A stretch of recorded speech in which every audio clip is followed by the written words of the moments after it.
random bottles that I think would be cool on the live stream, or yeah, absolutely, yeah.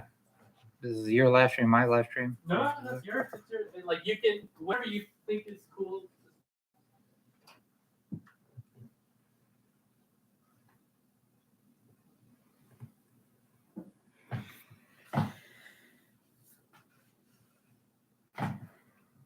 Do you want to taste your Nashville barrel on the live stream, or are you going to do that for a video?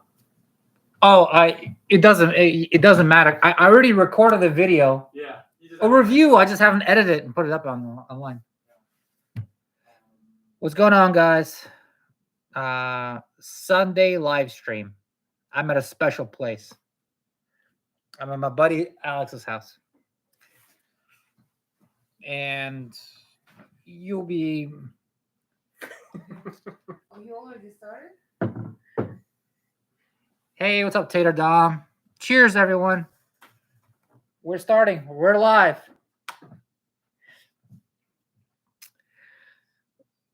So, Tater Dom, where are you from?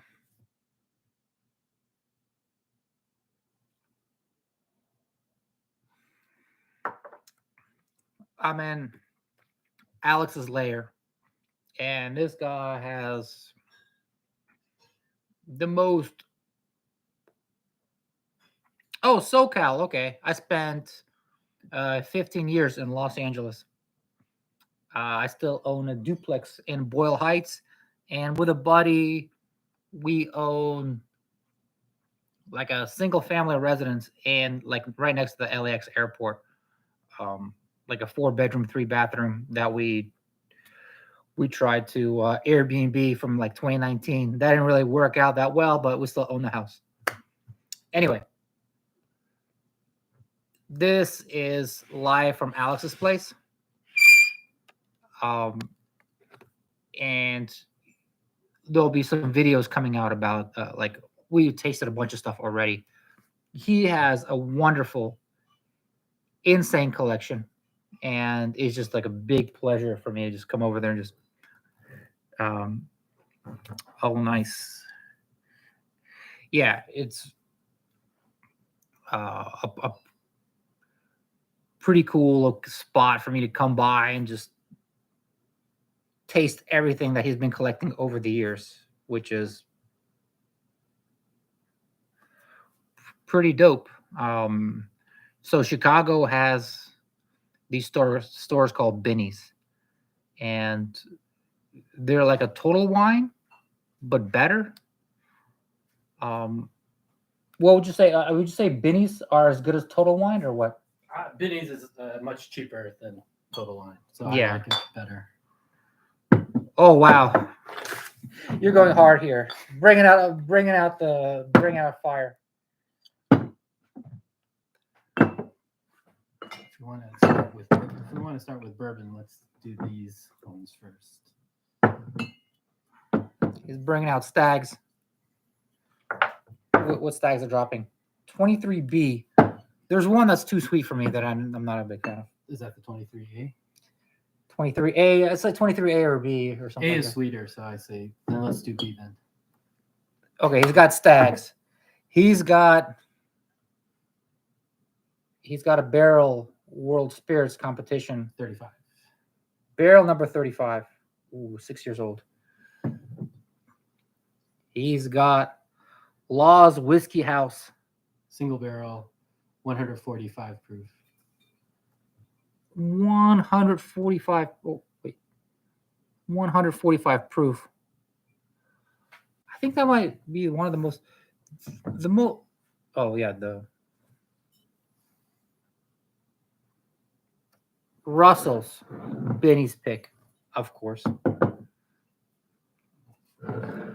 Old Forester, 133.3 on the nose. This is probably a good one, huh? I think so. Bardstown 11. If you haven't had that one. Bardstown Series 11. Let's see. Oh, here we go. 73% Kentucky, 21% Kentucky, 6% Bardstown.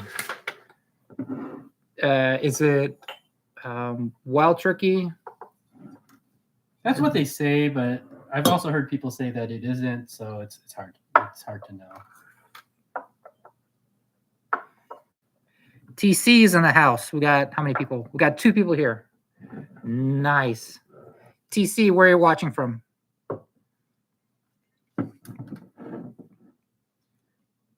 So I don't know, TC, if you you missed my intro, but I'm at my buddy's Alex's house, and he has a phenomenal collection.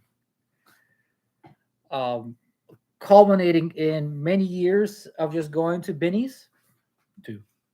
2 years of going to Binny's religiously, daily, dedication, going there. Cincy man. Oh, Cincinnati, man. Yeah, that's my hotel. Although we moved to Covington, across the bridge, but you've been over. We've been to Winslow, which is good. Oh man, you know what? Like I always thought about it. Like I should do like, oh hey, a third person, Daniel M. Hello from Canada. Nice. Oh, I wanted to ask a Canadian citizen resident, how easy is it to find the wild turkey rare breed? That's Unchill filter, the travel exclusive. yeah. Joe Will, let's do a Russell's pick next. Put me down for a case. Yeah. Hell yeah. Joe, are you on our Jack Daniels roster? Anyway, here we go. So we have so much stuff here. I wish I could just take this laptop. Can we? That'd be crazy. Is this laptop plugged in? You should be able to. Yeah, it has a battery. So okay, here we go. Before we kick this off and start tasting stuff, I'll take you guys to the den. Here we go. So let's start here first.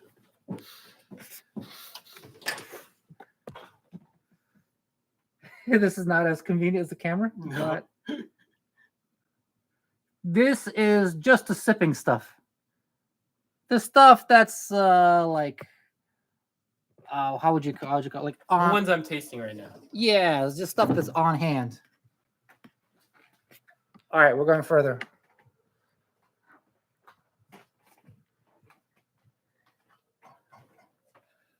Oh, how many people do I have here? 5. All right, you guys ready? Ta-da.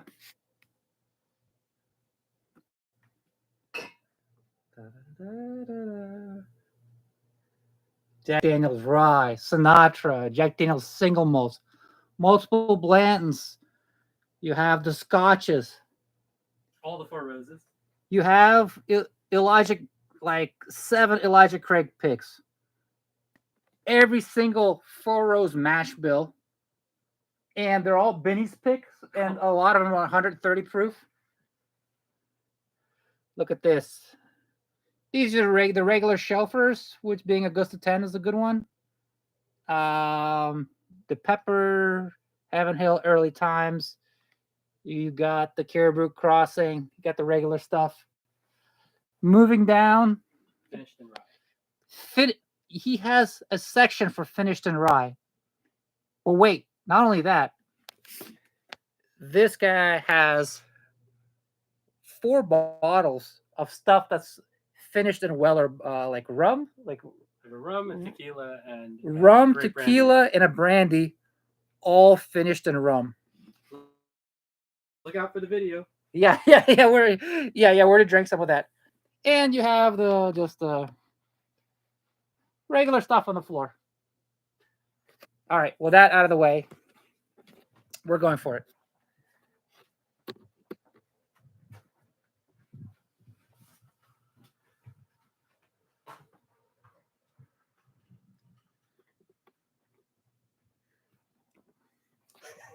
Travel to the liquor store? Yeah, we went. What do you want to start out with? Well, you make the suggestions. No. I can drink this anytime I want. Oh wow, I have 7 people here. Oh no. Remind me. No Windows update right now. All right. Glencairn handy. Russell's pick. Yeah, let's do that. Check it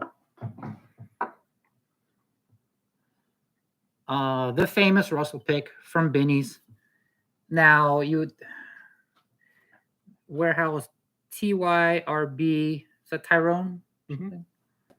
4th floor. I never seen it. I never see it like that. I presume their brick houses are 6 floors high. I don't know. Does anyone know? Yeah, I think 6 got to be minimum. And this one's a 4th floor. All my picks are 4th floor. Mm-hmm. Binny's, of course. Russell is the same proof, 110. And this is like you're saying, this is like the best Russells you have. This is the best one I have. So I've gotten 4 different Russell's picks, Mhm. And then 2 different the Russell single barrel that is not descriptive of where it came from. And out of those 6 bottles, this is my favorite. Okay, by far, not even close.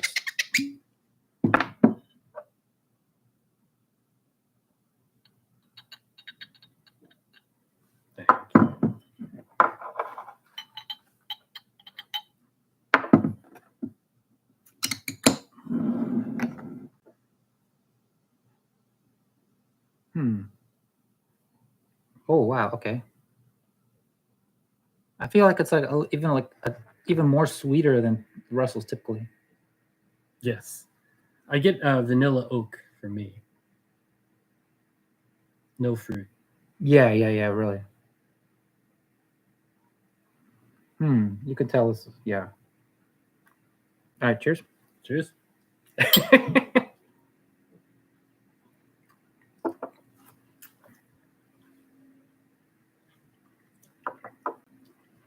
Oh wow. Okay. Gold melody cereal, honey bunches of oats, very sweet. Got like nice honey to it. Sweet finish, but no fruit at all, right? Yeah. You don't get like the rice spice generally, because some Russells have like a rice spice, and some Russells have like a very oaky finish or any kind of oak. This has almost no oak. Like this is like the best one for you. So this we should tell guys. Your taste profile is nothing can be too sweet. Mhm. I like finished whiskeys. I like high cask strength bourbons because I feel like they make the whiskey sweeter. And I'm not a bourbon purist. Do whatever you want to the bourbon, but if you finish the bourbon, I'm not going to pay for the same price like a 16-year bourbon, right? But I enjoy both. Yeah, nice. This is a good one. You found the Russells that fits your like profile the most, and happens to be your favorite store, Binny's. Yeah.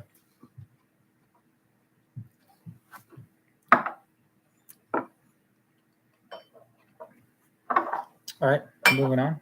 All right. Oh wow, it's gonna be like new Glencairns every single time. I'll let you have a new Glencairn. I'll reuse. No, I can reuse. Look how many Glencairns. we have. We'll just go through them all. Okay. That was a good start. Okay. You have not had the Barrel 35 yet. Did you send me a sample of that? I could have. Have you drank in all the samples I sent you? I tried like 85% of them. Okay. But Okay. I do 100% remember trying a barrel that you sent me. Okay, then let's do something different. Yeah. Okay. The Old Foresters. Oh, okay. Single barrel pick. I'll pour myself. You pour yourself. Okay. So I might have a heavy hand, so.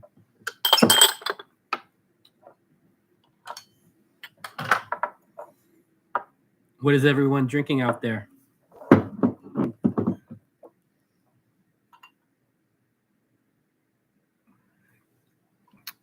Somebody saying rare breed, easy to find.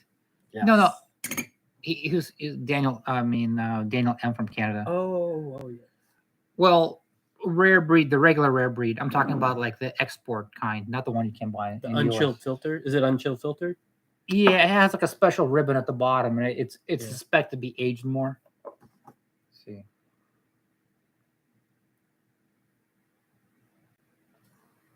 I'm gonna text my This is buddy. what we're drinking right now.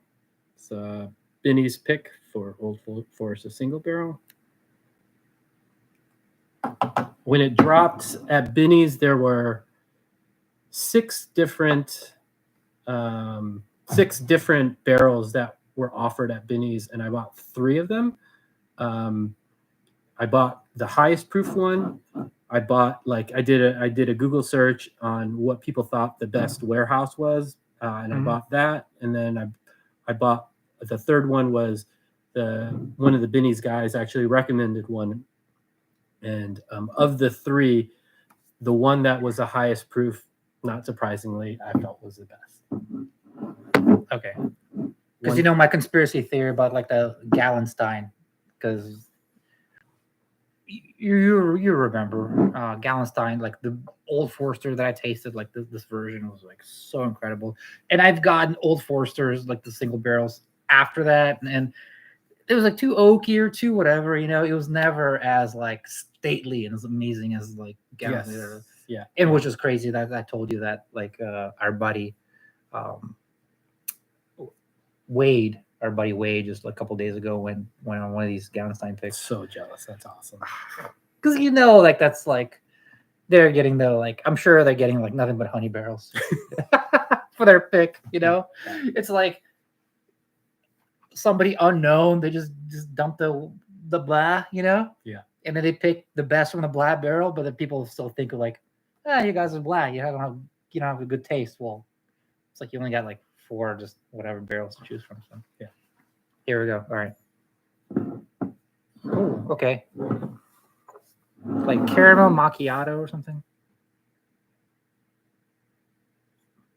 You're not much of like a notes flavor guy, but how do you nose things? Like how do you? So what I usually do is I try to get I hold the glass as far as possible, and then the very first thing that I smell, in this case, it is just oak. And then so I'll write that down. When I get closer, I get a vanilla. Yeah. Maybe slight apple, but more like vanilla oak rather than apple, not as much fruit.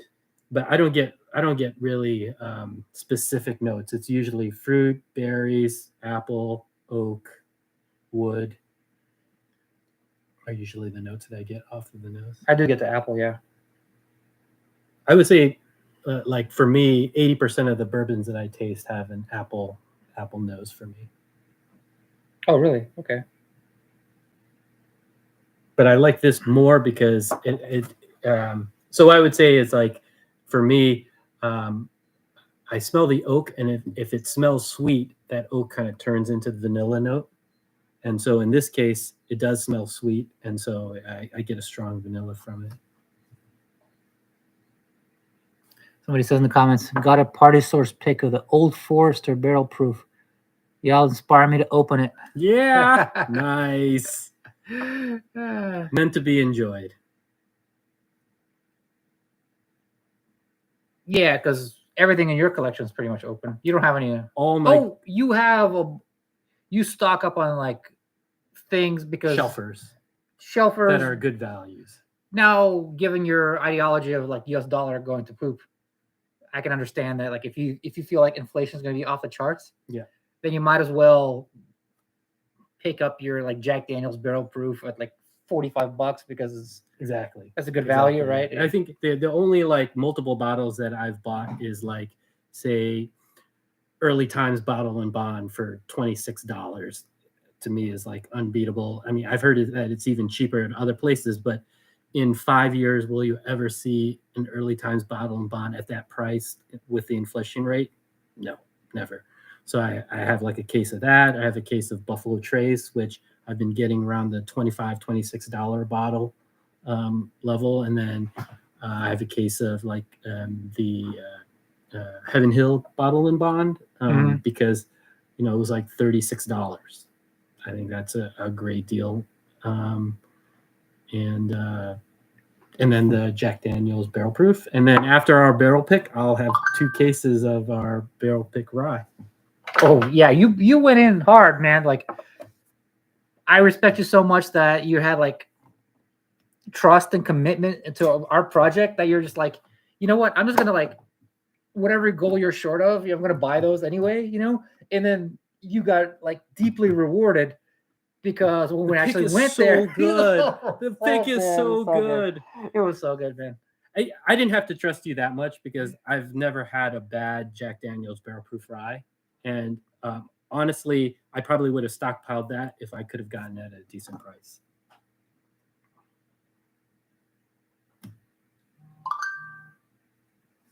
All right, let's taste it.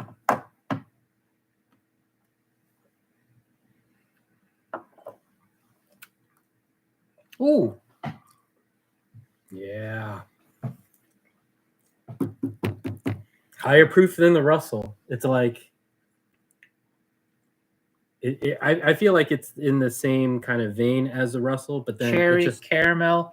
No, this is a good pick. This is a good pick. I have 2, and one is like 2 something, and then one is 2 oaky. Yeah, I haven't. One of my barrel picks is very oaky. One is 2 oaky, one is 2 something else. So I thought, like, I'm a genius. I'm just gonna like try to like mix it together. It's gonna be like well rounded. No. No. Yeah, the blending is really tricky because we did the Wenzel blending thing. I gotta go to the bathroom, but and it's like a place you go to it's in Covington, right? Yeah. And they have a couple barrels out there, and you taste the picks they offer you, and then you blend it in whatever proportions you want. And when you finally get the blends, you use this little beaker to measure out in milliliters, and whatever you like, they'll blend it up for you. And it was a very interesting experiment because what I discovered is you can get, the first thing I tried was I took the 2 best bourbons that were offered us, I blend them 50-50, and it tastes worse than each of those bourbons by itself. And so for me, there was no real good strategy I could find except for trial and error. Like I basically took the best bourbon, and then after I did that experiment, I did the second best bourbon, and I only did like say 10%, and I think I did 25%, and I did and I reversed them and I blinded them, and I had no idea which one would turn out better. And I finally I think it was like a 75-25 blend between something that was supposed to be Booker's and something that was something from a barrel from a craft distillery that I can't remember. But yeah, all it says is like, I know I'm a crappy blender, and for me, it'll just be all trial and error if I ever blend something that tastes good. Oh, tell them about the papaya vomit. Oh yeah, so one of the bourbons that was on our list had a note that I've never had from a bourbon, and to me it was the note of a papaya. Now, apparently there are populations, I don't know what it is, like 1/3 of the population, when they taste papaya, and this is what happens to me, I actually taste a little bit of vomit. It's a terrible note. I hate papaya. I never eat it because I know it's like the first part of the papaya tastes sweet and great, and then the aftertaste tastes like there's vomit in my mouth. And this is the first time I ever tried a whiskey, and the very aftertaste was, wow, that was papaya vomit. To me, that was like one of the most interesting, like fun ones. Yeah. And that was not included in any of my blends because I was like, and the other ones.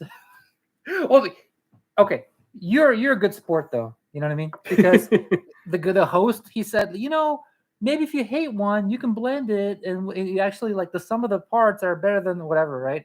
You blended it, you're like, no, I've tasted papaya vomit. Like, Yeah, but you took his advice, you know, why Yeah, not? Like, hey, yeah. you gave it Blending a shot. requires a bit of science. That is true, of which I don't know any. What do you think of the 15? Which one is that? I think is it talking about the Russell's 15? Oh, I haven't had Russell's 15. We're too broke to be in that Russell's 15 club.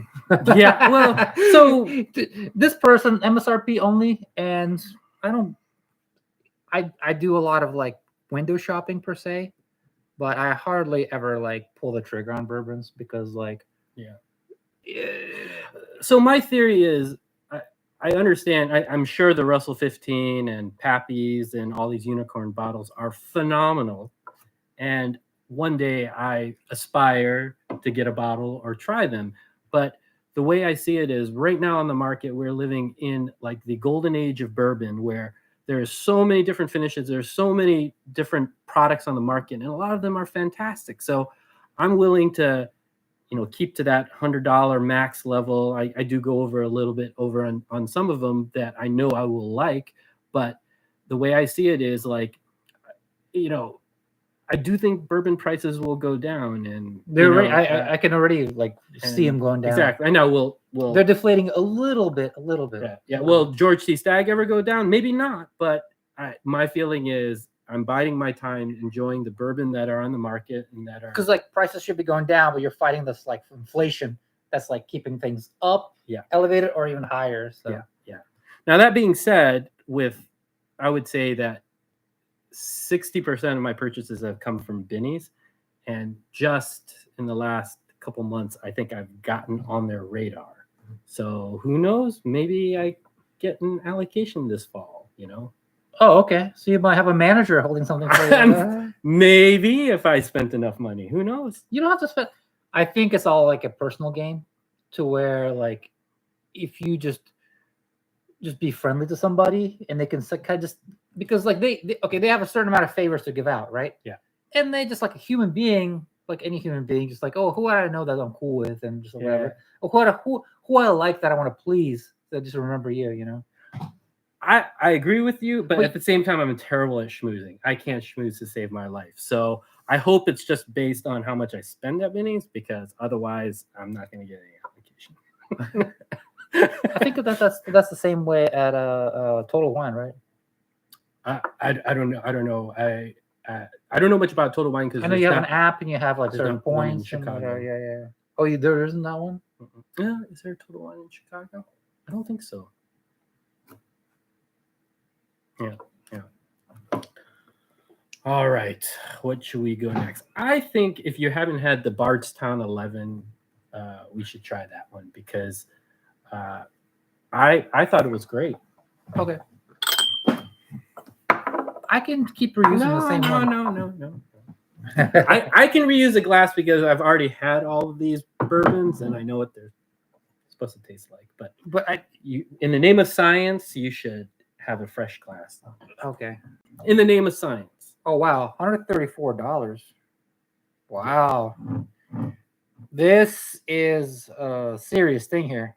So that's the thing. So my feeling about Bardstown is that I do feel it's either fairly priced or overpriced, because it's definitely not a good value. A lot of people love the Origin series, and honestly, I'm not a big fan of any. Number 4?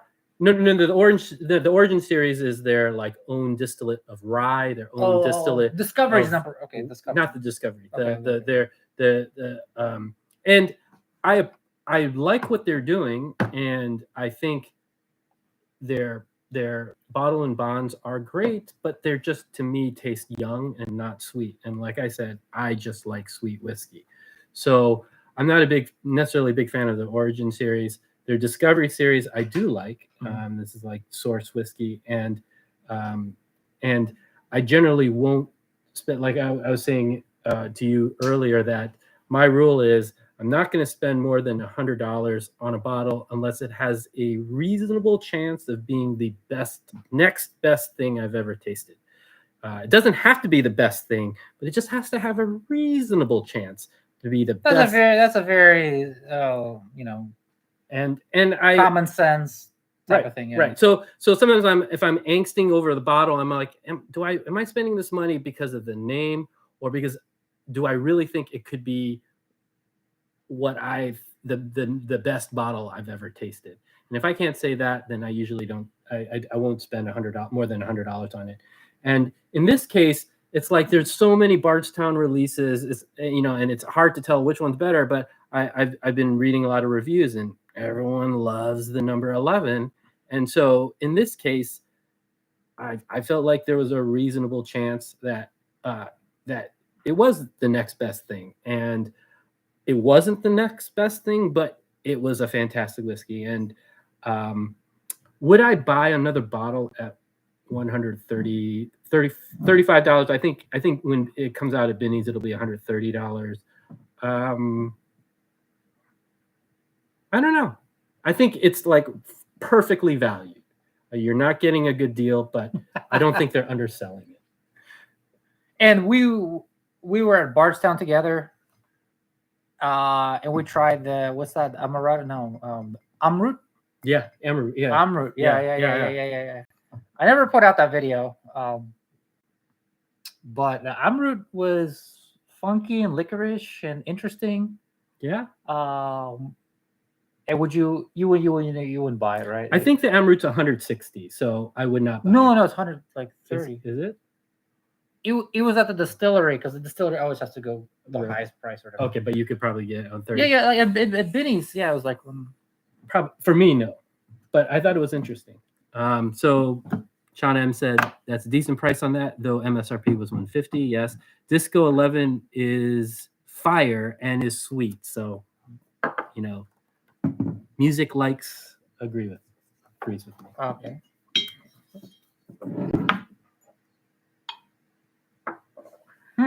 Okay, here we go. I have a soft spot in my heart for Barton's, because that's where, like, when I turned 40, I invited some friends. We went out there. We were like just hanging out in Louisville, and then it was kind of last minute planning, and one of the only things that was available for like a live tasting, like from the Rick House, was Bardstown. $40. I think it was like $30 or $40. Oh, okay. I think our sushi is here. So it was like $30 or $40. They take you to the Rick House, and like a modern facility. The Rick House just has like this beautiful side of glass. Yes, you go through and you taste like 3 or 4, I think 4 barrels. Now, the only thing granted is the barrels are young. They're like 3 years old and change. But the whole thing about if you're tasting something in a Rick House, the bourbon will always taste better, because you're smelling the aura, it's like experience. You're in this environment, so even like the young stuff that like Bardstown gave us, it tasted amazing. Everybody had a great time. I couldn't shut up asking so many questions. Probably was like the person that was talking the most. And you got this beautiful Glencairn that had like Bardstown on it. So amazing experience. I mean, highly recommended. From a graphic design perspective, I love their logo. It's like beautiful bee. Only thing is, like, their Bardstown distillate Discovery series are cool that they source like good stuff. Their distillate was not great to start off with, because it's kind of young, but I'm sure the longer it goes on, the more complex and the more good stuff comes out of them. So I was just telling my story about Bardstown. Yeah. Oh, you know what? Just nosing this.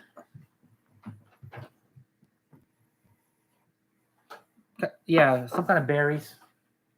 I get a wood first, and then it goes into berries. Yeah. Very nice. And then it goes back to wood when I get closer. Yeah, vanilla. Yeah. Yeah, yeah. It's sweet enough to make it to vanilla. Eating caramel.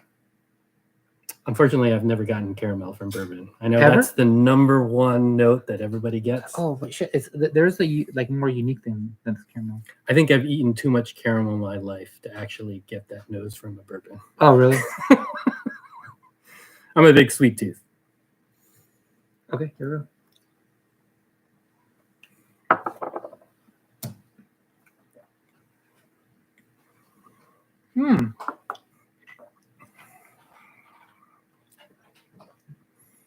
This tastes high end. It's very good. This tastes way better than a typical Bardstown. I haven't had many of the other ones. I'm talking about the Bardstown Fusion. Oh, the fusion is terrible. No, it's not terrible. It's just young. It's like, well, it's just okay. That's not very it's like $70, and it's just wild turkey distillate, like with like some of the young Bardstown stuff. I think. Yeah. It's very like half-assed. I don't know. So they they sell. I don't know if you guys seen it, but Bardstown did this great little gift set where they did their Origin series, the Fusion, and the Discovery series, and that's where I discovered I don't like anything by Bardstown except Discovery series, and I think it was stuff that's not made by them. Exactly. Like Willet. exactly. I love Willet as long as it's not made by Willet. Now, I do think Bardstown owned distillate will taste fantastic, and I like Green River Foolproof, and I think when that gets even more age, it's going to be fantastic. So I'm not saying that their bourbon is bad; it's just young. And you still have my New Riff pick, right? I do. A lot of people call it the barbecue bourbon. Okay. Yeah. I don't know if you ever got that note, barbecue note from. I did not. But, okay. But I like that because I got a very strong vanilla off of it.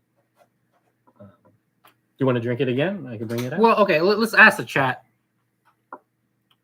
The New Riff pick is great. TC. Were you one of the people I just gave it to in person? Because if you're in Cincinnati, then that's probably a good chance. I just met up with you. So let's ask the chat. This guy. Oh, yeah. This is the college professor. Oh, yeah. I regret from the economics department. So my feeling on the New Riff was that it was like young bourbon, and I wasn't necessarily wanted to stock up on those picks. But when you sent me the sample, I was blown away, and it was like immediate regret. I totally would have bought 6 bottles of that. I would have bought 12 bottles. Well, we kind of got lucky again. Yeah. I don't know why do I get so lucky? Well, here's the thing: is you were saying that the first 3 picks were like, one of them was terrible, 2 was like standard, and the 4th came out of nowhere, right? Yeah. So what I would have feared was like, if we go again, it's gonna be you just get those first 3, and then you just get kind of a standard newish tasting bourbon. Yeah. Yeah, right. Because when I was picking up the barrel or picking up the bottles, which is pretty fucking funny in itself, because according to the 3-tier system, it's all legal, but they made exclusions to it. But you're not supposed to do that. You're supposed to go through a liquor store with a 3-tier system. Yeah. But you just, a lot of people are mad at this. Like you go directly to the distillery, you pick a barrel, and you go to the distillery and you just pick up the actual bottles. Yeah. A lot of distributors and stores probably hate that. But is that because Indiana allows it, or is it a gray area? No, they passed a law in Kentucky. It has to. Oh, but is New Riff in Kentucky or Indiana? Yeah, Kentucky. It's Kentucky. Okay. They passed a law in Kentucky to where it can't be the majority of your sales. Okay. But like a certain amount of percentage sales you can sell to the public directly. Yeah. And that's what we did. And the New Riff is such a small place that it's not that you have people like it's not Buffalo Trace, like people like knocking down the door, whatever, you know. So anybody that wants to pick something, they're like, yeah, we have a slot. Yeah. You want to buy a quarter barrel? Boom, we got you. Anything, you know. So let's ask the chat. We pretty much have everything here. What should we taste? We This don't- guy we do has not all- have everything. Well, not the Pappy, not the whatever, but we have, or even before that. We'll try. We have also Scotch and some Yeah, rum yeah. and some Irish whiskey. So Yeah. if you wanna, Let me, without even having to like wash in the glass or anything. Let's do. we are getting a new glass. We'll take a break and do a. No, I don't have JT Malik. It's on my buy list, but I have not had the opportunity to go down to Louisiana. Oh, really? Yeah. Never heard of it. It's a rice whiskey that's aged, and apparently it soaks in the barrel even better and quicker than bourbon does, and Mhm. it's like it would pass for bourbon. I would love to try it, but yeah, sorry. Let's do something that's maybe exotic for me, or like really like new, completely new to me, which would be like a Scotch, like a cask strength Scotch. I was already drinking the Blue Spot, but Okay, so this is this is the Binny's pick, so it would be hard for you guys to get, but I do not like Scotch because I discovered that I do not like the taste of malt. To me, it just tastes like distillate. Scotch tastes like young whiskey to me. If you love Scotch, more power to you. I'll say something. Yeah, like I'll translate it. To me, a lot of Scotch is very like yeah, it's like you have to learn to love it, acquired taste, because it tastes metallic or tastes copper-ish to me. But why do you have to learn to like anything? If you don't like it, then don't drink it. So I get what you're saying. Like, I used to not like coffee. Now I love espresso. Yeah. So I get that. But if you have to convince someone that it's like, oh, just keep drinking something you don't like and eventually you'll like it, then no. Well, because then as humans would like nothing, like would just be drinking nothing but sugar, because like naturally like humans like sugary, like sweet stuff. Sure. So it just consume just like junk food, you know, like super palatable, like shit that like a corporation made as like made for you to just like, oh my god, this is amazing. But if you want to step it up to a different level, maybe you'll learn how to love vegetables or something, you know what I mean? Or kale. And then you're like on this other level. So I feel like a Scotch. I think it's a different perspective. So for me, it's like I know that a lot of whiskey lovers. Take for instance, I know a lot of whiskey lovers, bourbon enthusiasts love like complexity. They're like, you know, they love this because you know the whiskey goes through so many cycles, blah blah blah blah blah. For me, I don't care about complexity. For me, I just ask myself, do I like how this tastes? So I'm in absolute love with like high proof stuff like Stags and like Knob Creek 120 proof. You know, like I'm a proof hound now. I had to learn how to love it. Before I'd sample it, I was like, oh my god, it burns and it's disgusting. You know. So I had a different experience. Oh, my first cask strength experience was Jack Daniel's single barrel proof. Yeah. I was in love the first sip I took. I literally eyes wide open and said, "This Usually is how whiskey should taste." Usually for me, that's not how it happens. Like I tasted like when I first moved to Cincinnati, I decided I'm going to get into whiskey. I started drinking Four Roses. Four Roses tasted gross to me in the beginning. I couldn't handle it. Which the Four Roses small batch? Yeah. I just bought like a $40 Four Roses small batch. I don't like small batch, but okay. It tasted like very floral. And then Wild Turkey, I didn't like either. But now I'm a huge Wild Turkey fan. And then I feel like I have the proper mindset about it. And then I've hung out with the guys who are just like huge fans of it. And one guy that I know, his best friend's mom worked at Wild Turkey, and his best friend and his mom didn't drink, so like they had like because you work at Wild Turkey, they just give you bottles for like presents.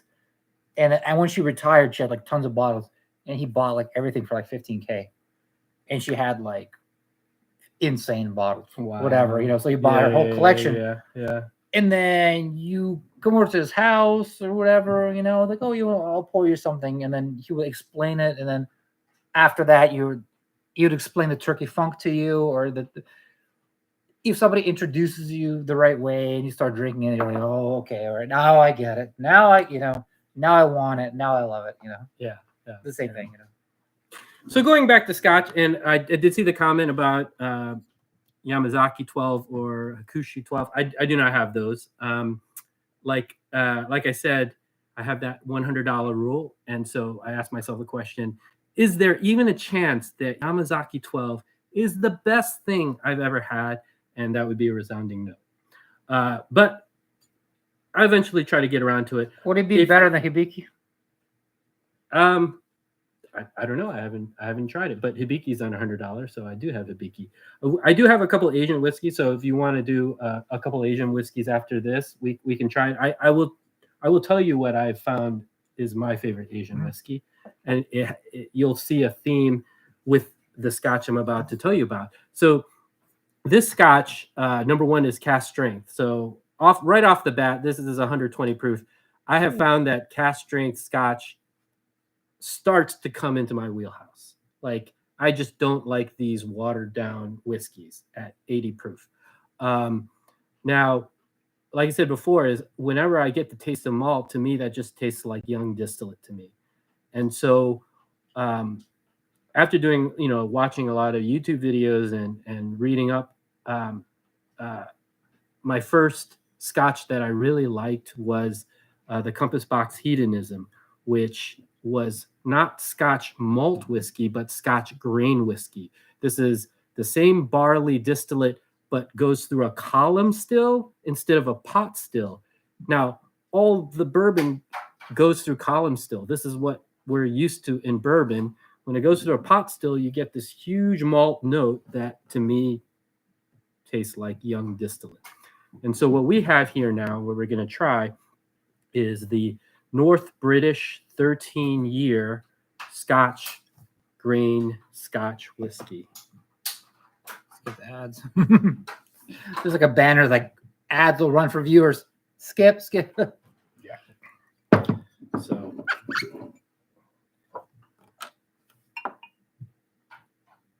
I don't know. I'm interested to see your reaction to it, but this is the Scotch that I could drink any night of the week. That means it's not peaty. Not peaty. Oh shit! I love peat. Okay. Watch out for the peat video that Bourbon Chronicles is coming out. I'm already planned out that I'm going to get the Lagavulin 16. I think I should invest $250 and get the Octomore. Or is there a chance that Octomore is the most wonderful thing I've ever tasted? That for me, is zero. For me, maybe yes. For me, maybe yes. So there's a comment by Jay Weissner. My wife hates whiskey. I've given up trying to get her to like it. I think I could offer some choices of whiskey that she might actually like. But does she what does she drink? Like just beers, or she does not drink? If she likes sweet like I do, do you want to try Crown Royal Blackberry? Yeah, why not? I'll do it. I like that. There's the Starlight Blackberry liqueur, bourbon liqueur. She likes wine. Oh, she likes wine. Oh, does she like dry white wine? She's probably red wine. No, women like white wine. Lagavulin is good. Even the 8 is interesting. Lefroy, quarter Yes, cask. yes. Okay. I'm gonna grab the whiskey that. All right. While he's going getting it. Oh, he already has it on hand. Yeah, let's finish this review, and then I will suggest a whiskey that I think a person who likes white wine will like. Okay, let's try this one.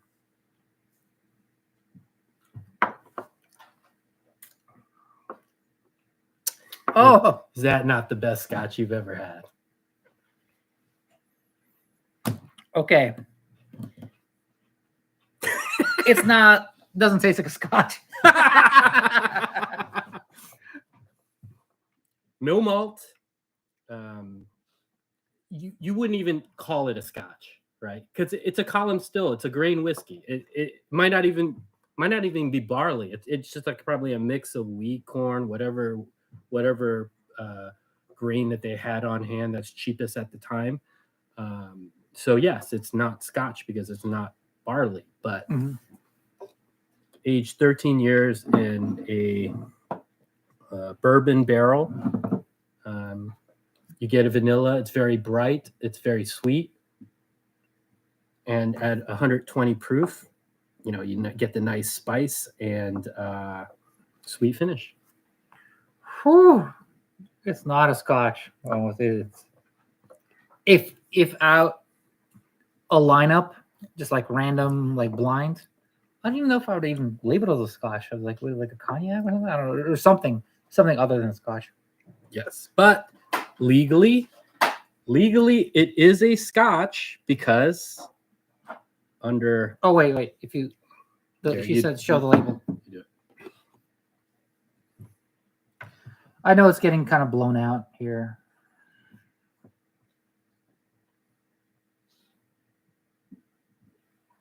"13-year single grain Scotch whiskey. Benny's, baby, Benny's. And it is 120 proof. 700 milliliter. At Benny's, I got For, it was on sale at Benny's for $65. So to me, that was a reasonable risk to take on something that was 120 proof, and I felt it worked out well. It worked out well. I have no regrets. I can say that I now have a Scotch that I absolutely love. It's like That doesn't taste like a Scotch at all. it's if you guys tasted hedonism, it's like a cask strength hedonism, I would say. Now, what I will say about this particular Scotch, there's not much taste, right? Like you get a high proof, you get the nice proof, you get a nice sweet finish, but there's no berry. There's really I don't get notes, but I get like colors. It's a gold. You Damn taste it. the color. Damn it! Yes, you are tasting the color. It's very golden, and I think golden means honey, or like honeysuckle, honeydew, honey whatever. Yeah. So, okay. So, getting back to, or do you have any other comments on this before we move on? Let's move on. Okay. For Jay Wiseman, I'm not saying that your wife will like this whiskey, but because I had a good experience with hedonism, I started doing more research on Compass Box, and Compass Box is like apparently the OG blender of Scotch, and they were very controversial in their day, even having some of their whiskey banned for trying to use staves because that apparently broke Scotch law. They had to recall that their original spice tree. And so I kept my eye on it, and this Compass Box, beautiful Peat label. Monster, right? Peat Monster is a Compass The same. Box Oh, yeah. as well. Okay. This one is called Orchard House. And I will admit I'm not an expert on Scotch, but of my limited experience, this is the most citrus and fruity, not sweet fruity, dry citrus fruity, like a white wine Scotch I've ever had. So interesting for you to try it.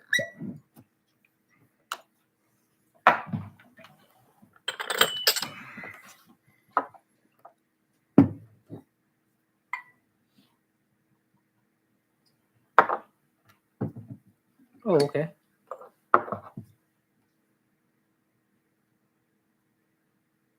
Now this one tastes, or at least smells, more like a typical Scotch.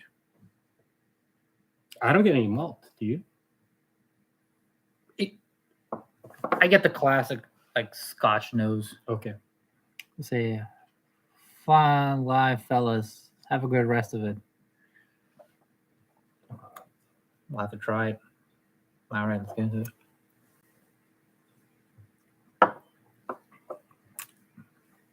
Oh, Not sweet. it has sweet notes to it. You think it has sweet? Okay. I think Lagavulin is like slightly oakier or slightly deeper. It's just like lighter. The color is even lighter.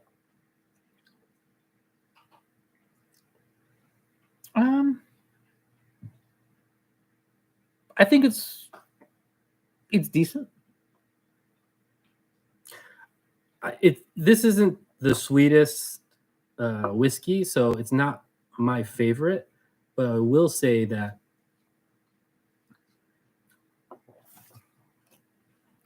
I really don't get any malt on it, and that instantly makes it one of my favorite scotches. Okay, so what's the maltiest thing that you have here? So I have a hard time distinguishing maybe the what I dislike the most about malt. Sometimes I'm not sure exactly how that translates into the peat. So I hate the peat. Like I think it's an interesting taste. I just don't enjoy it.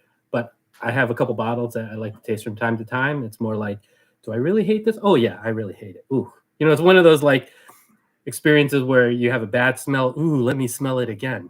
That to me, that's like kind of the peated scotches. And of the peated scotches, Lagavulin 16 is my favorite. Right? We look out for the blind that Tim does, where we just did a Caligula, a Lefroy 10. Yeah, we just shot a bunch of footage. And Lagavulin 16. Me sober, trying a bunch of stuff, like with my palate being sharp. Just you pour me like the fun ones were just like you're pouring me random stuff that was finished in like Weller barrels, or like pouring the scotches or whatever, and never trying that before, and just for the first time, kind of I think those are the most fun videos, where it's kind of lame if you do a review of something that you've already tried, or you like try to formulate your ideas about, and then but the label and this, you're like overthinking it. Like the most fun thing is like somebody just like pours you like random stuff you never tried, and you don't have an attachment to the brand, like a George T. Stagg or whatever. You don't have to like, say this thing is good because like other people like it. Like no. Like it's just like a random bottle, random labeled. Somebody pours you like a thing, like it's random. Yeah. So how do you like it? And what's your first reaction? Maybe it's nasty, or maybe you don't like it. Like that's the beauty of it, Yeah. I agree.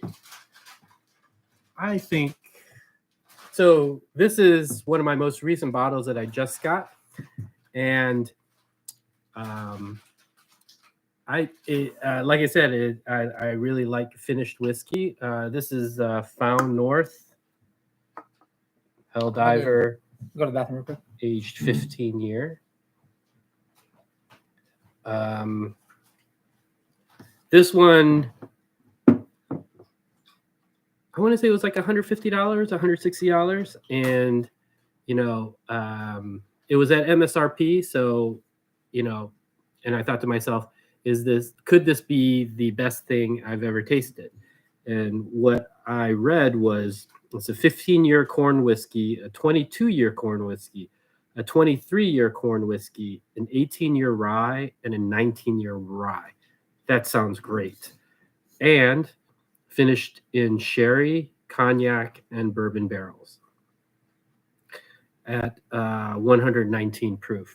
So, I was willing to take a risk on this, and it's one of my favorite finished whiskeys right now. But if you're the type of person that sometimes says, "Oh, that whiskey is a little too sweet," cloyingly sweet. I don't understand what that means. Nothing can be too sweet. Then maybe you might not like it. We'll see if Tim likes it or not. I think he's like the voice of reason. I'm way on the sweet side, so take my comments with a grain of salt. It is Canadian, yes. So that's definitely, all the Canadian whiskeys are not straight. So it's like Canadian whiskey is a Wild West. So, we don't know what process they used. It's a little bit of a black box. And so hence, I think you have like a little discount on Canadian whiskey and deservedly so. But we've seen, I think I haven't had the rare perfection, but we've seen some Canadian whiskeys rise up and get great reviews. So, I'm willing to take a risk on, All right, let's pour it up.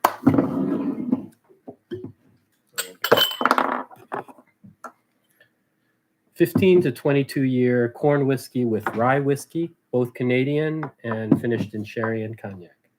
Okay, but like the people, like when I was talking to the other streamer, the bourbon guy, the bourbon dude, he had aversion to Canadian whiskey because he was kind of like, oh, they can age it or put anything in it, dilute it, whatever. Only has to be like a certain percentage, like 15% of actual whiskey. Oh, that's what he was saying. That kind of just made me kind of scared about Canadian whiskey. Yeah. That there's a certain percentage they can legally put in just a clear spirit. Sure. Yeah, I get it, and I think it's very. Can you imagine they just like pouring like just like Everclear? Yeah. Or just like straight like tasteless spirit into that shit? It's a Wild West, so I think it's deserved to take a discount on it, and I'm totally with people that say it's maybe not as it's like an inferior product, but at the same time it's all about taste. And in the end, if you like the way it tastes, you like the way it tastes, right? And if it's not worth the price, I'm totally with you. It's not worth the price. But if you find something that you think is the best whiskey you've ever tasted, then it probably is worth it for you.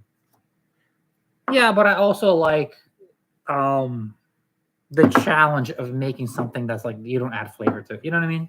Because you have a lot more respect for something that like tastes like low proof and absolutely. As opposed to like, oh, you like the way something tastes, but it's like a tiki drink and they just add like a lot of sugar to it or whatever, I understand it, and this is where I draw the line in the sense that like if you can get a bourbon and you age it 16 years and you make it ultra sweet and concentrated, then I'm willing to pay more than $100, maybe even $200, $300 for that old age cask strength bourbon.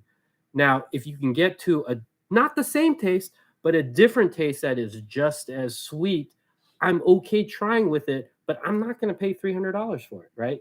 So it's like you just pick your battle. You just decide what's worth it for you. We got a comment from Music Likes. Are you guys fans of rye? Any unicorn picks? Aside from our Jack Daniels pick? Yeah, our Jack Daniels pick is a unicorn pick. Wow, this is good. The Found North? Yeah. I thought it might be too sweet for you. I don't think I have anything like what's the sweetest thing that you have? Like I'll taste it, but I don't think I have anything like. Did you think the watch out for the single malt video? The Portside Cedar Ridge is probably the sweetest. No, I've passed like as sweet as you can make it, and I think it was good. Yeah. I don't have like unicorn picks. Okay, so there's a request for a rye. Okay. So if I think to all the ryes that I have, like I said, I'm not paying hundreds of dollars for the allocated whiskey, so I don't have all of the the high end stuff, but I do have the Jack Daniels twice barreled rye that's at 100 proof. Oh, because we already had like a we had the American single malt, yes, but they also have the Heritage Jack Daniel's one. I have the old granddad 10-year cast strength. I don't know if you guys want to see that. like write down in the comments which one do you want us to drink. Yeah, the next one's a rye. What do you guys want to see? I don't have everything, but I'll try to get Jack close. Daniel's rye. Yeah, I have the Stellum Fibonacci Blend 1, which made the Ascot Awards number one rye in the Ascot Awards. Or maybe we should bring out 3 ryes. Jack Daniel's Barrel Proof Rye is great. That I agree. It's probably my first or second favorite rye, and that's why let's not drink that rye because I know that our barrel pick is so much better than what I have. So there's no reason to drink it here. It's okay. Why not?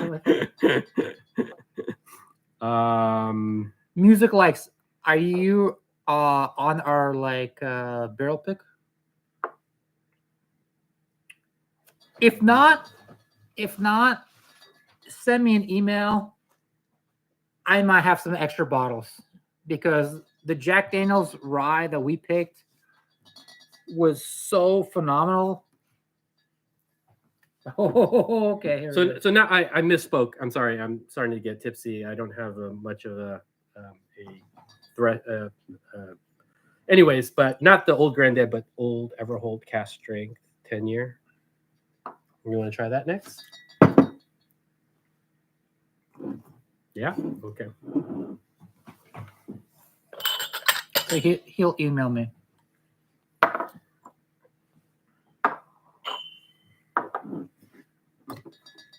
right. And the thing about as our Jack Daniel's rye is it all sold out. The barrel is insanely good. Yeah. Insanely good. And like what blows me away about it is I don't want to when we got there, birthday, my wife, I don't want to start tasting stuff because she actually forgot we want to do a live reaction and she forgot my microphone. So she's like, oh, I was like, where's the microphone? Like, we don't have it. Okay, please go to the car. And I was like, I'm not going to try anything because she's running to the car and I'm going to do a live reaction. It's going to be authentic, right? But while she was gone, I just smelled them. And one of them was so insane that I couldn't. The one that we picked, I smelled it. I was like, there's no way we're not picking this one because the nose here is amazing. Yeah. It's got to taste like dog shit for us to not pick this. And of course, no, we tasted it and it was so good. Okay. Our single barrel proof rye, Jack Daniel's barrel proof rye. I was just thinking the other day because I was watching the video you made when we were at Evergreen, and the closest thing that came to it was that Parker's Heritage 10-year rye. It was our pick was just as sweet as the Parker's Heritage 10-year rye, which I thought was phenomenal. But now thinking back, I feel like our pick was even higher proof, which just, in my opinion, took it to a different level. So, yeah, I'm pretty excited about that pick.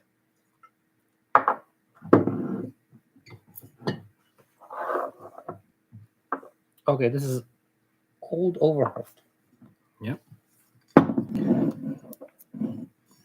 Now, I will say, because I generally favor sweet bourbons and sweet ryes, I generally don't like Jim Beam.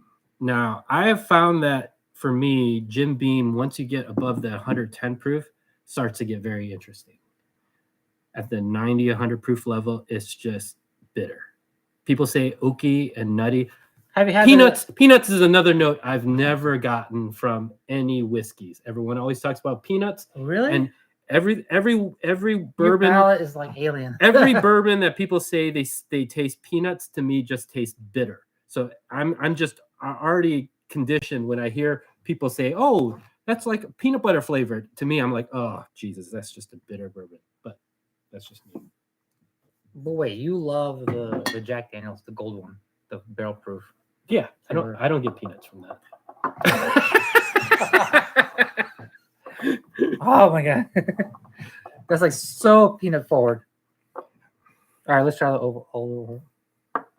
This is like the marketing on this one's like old granddad. Like if you don't like this, you know what I mean. This is Yeah. all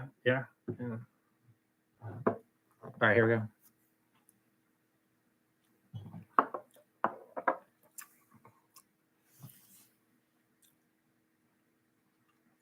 Definitely rye spices. Mm-hmm. I like the proof on that. And the finish is not bitter. Not sweet. It's probably really good for like some kind of No. cocktails. Really? I think it's a little bit better than that. I would argue that because we just are coming off of this Found North super sweet finished whiskey, that maybe this Old Overholt doesn't taste sweet at all. But in my previous blinds, I've found that I think I've gotten vanilla, and it's definitely not. I feel like it's sweeter than. I wouldn't say it's sweeter than most ryes, but it's not sweeter than most ryes, but it's definitely not. It doesn't taste like an MGP rye, like a some MGP ryes like Old Ezra 7 or like MGP ryes have like a very like sweetness to it. This was have like oak forward. Oh, Berta, can you give me a water? I'll get you one. Oh, okay.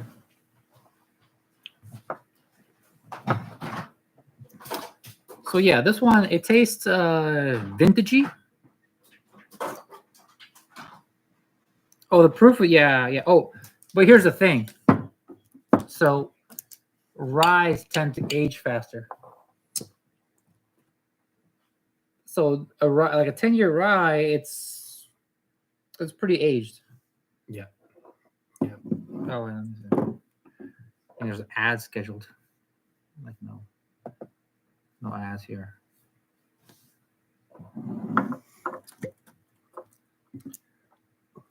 I was gonna take another sip of this, but you got other stuff. I got other stuff. Yeah. Oh, okay. Let's ask the chat. We have 4 people here. Unless we should. Oh, you have. Should I try the 150 proof stuff, or is that like? Would that be like just like blow my palate? That I think our palate's already blown, so there's nothing left to lose. yeah. What we have here is. Oh, sorry, I'm terrible at this. Obtainium Canadian whiskey. This is 26 years at. Where is it? Is it there? Can you see it? 160 proof. Nope. 160 proof? Yeah. Actually, this is the wrong bottle. This is 78.8, and I haven't opened this yet. Let me get the one that I have open. Okay.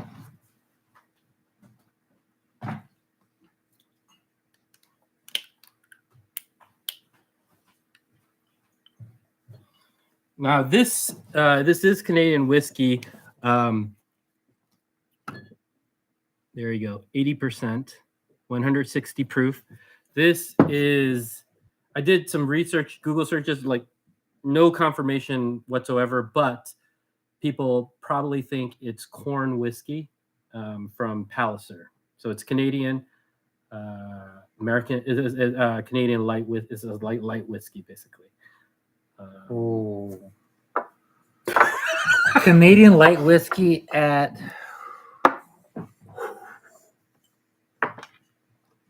This is not 80 proof. This is like 80%. ABV.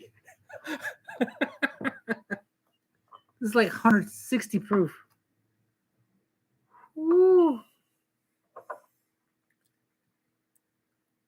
So I would advise you to definitely take a taste, but take a very small taste, and then decide if you want to continue. But this is like whatever you pour, don't finish it just because it's. But tell you the truth, this is Everclear related, right? I guess I actually liked it, and now I did not like it at 160 proof because is this like a joke that has like the flaming hazmat on it right here? Hazmat, yeah. I guess. It's Yeah. beyond hazmat. So so this is my I wanted to experiment this before you got here, but I haven't gotten around to it. But what I did was I proofed it down to 120, and it was still good at 120. It was very much, I think it tasted very much like that old Louisville that you had.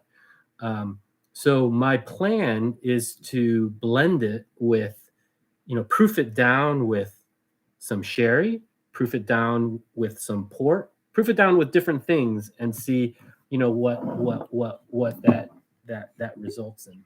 All right, I'm convinced. You don't have. I mean, I can. You don't have to like deep dive and because you might want to save your palate for like more sensitive things. I don't have a palate anymore. Yeah, it's gone. Holy shit, we got 7 people now.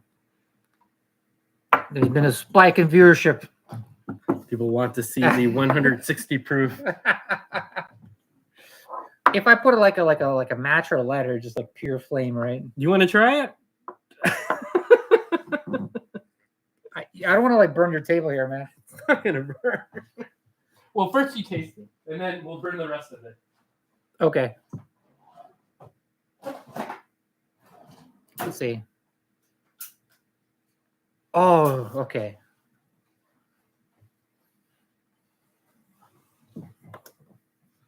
It smells like either like the super high proof rum I have or like the light whiskey. Yeah, this is pure fire.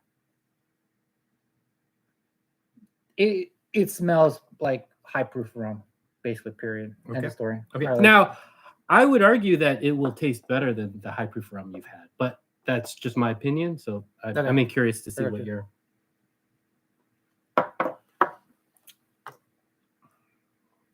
Yeah. Oh. This tastes like my Louisville It does. 16 Cotton candy, right? Pretty Yeah. sweet, spicy. Although the Louisville 16 I bought for like 350. I like it smelled like a chunk of change on this. This thing is probably how much? This I got for $125. So I asked myself the question, will a 160 proof whiskey have a reasonable chance of being the best thing I've ever tasted? And I said, I got to try it. Set on fire, man.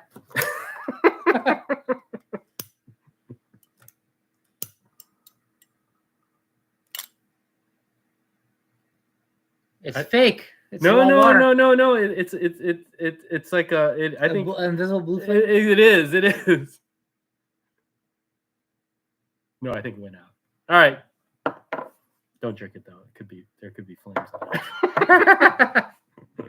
We light it again. You want to light it again? Yeah, let's see. Oh yeah. There you go. You guys can't see it, but it's like an invisible blue. Uh-huh. Oh shit! Oh yeah. Hold on.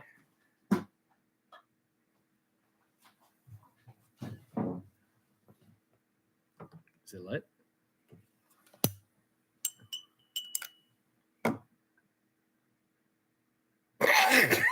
Like I have a dark shirt over my dark background.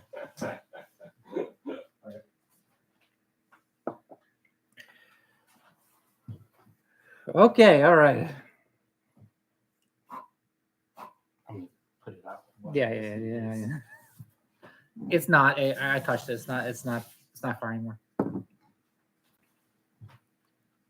Why don't you talk while I do a quick wash session? Okay. Wait, I mean, I could have just reused my same cup. Oh, actually, just give me one Glencairn. Let me get one of these. Here. Okay, big one.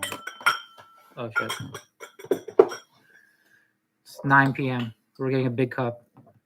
Record amount of people here. 8 people. All right, guys. Let me know in the comments. What do you guys want us to try? We pretty much have everything. Stag. We do not have everything. Well, not everything that could be bought on MSRP. From Binny's. How about that? Oh, we never had this one, have we? Yeah, let's do that one. Do that one. Yeah.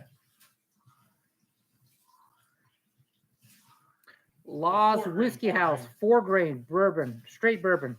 I love it. Straight bourbon meaning nothing has been added, no flavors. Benny's single barrel ABV of 72. So this is still above hazmat. 148 barrel 1208. And on top of that, I happened to be coincidentally in, like, if I saw this on the shelf, I haven't heard too many good things about Laws. Like, I think they're a craft distillery, and to me, when I hear craft, I think a lot of distillate tasting bourbon. But I was at Binny's, and it was very coincidentally, I just happened to be on a day at a Binny's where the founder of Laws was there with the single barrel pick, and I wasn't even sure. It's 72.7%, and that definitely interested me. But am I willing to pay? It was like $90. Am I willing to spend that much money on it? It was 50-50 leaning towards no. Bottle opener? Uh, I'll try your. it's in that drawer, the farthest right drawer. Okay. That one, yeah. But the founder and actually the barrel, cool. It's actually signed by him. He signed all the barrels, all the bottles that were there that day for the single barrel, and he brought an extra bottle so that everyone at Binny's could taste it, or like the 3 or 4 representatives could actually taste it. And I was about to leave, and the person that I knew at Binny's was, "Hey, hold up," and he actually gave me a sample of this, and so I had the opportunity to actually taste it before I bought it, and I tasted it, and everyone was like, "Ooh, 140 proof, that is just too strong." But for me, I like high proof. I like spicy foods. I don't mind the bite. My favorite bourbon is sweet and spicy, the sweetest and the spiciest you can get. And because I got to taste it before I buy it, I tasted it and I was like, "Yeah, I'm buying it." It's 140 proof. There was no malt. There's no distillate flaw in it. It just tasted like a great bourbon. And the interesting thing about this barrel proof is that they used the standard label, which actually says aged at least 3 years. If I read aged at least 3 years, I'm not touching this. But there is no way that this bourbon has been aged 3 years. It's 140 proof, 145 proof. It's dark. It's dark. Unless it's been aged in a Texas warehouse. Yeah, and the guy claimed it was like a 9-10 year bourbon, and I have to say I believe it. I believe him at that proof. I think that's about right. If it's in a very hot place in the barrel in the warehouse, it can get to 140 proof in 8-9 years. And so when I tasted it, it wasn't the best thing I ever tasted, but it wasn't the sweetest thing I've ever tasted. But it was a great whiskey with a great bite to it, and I said, definitely worth $90. So that's the story of this. All right, that's it.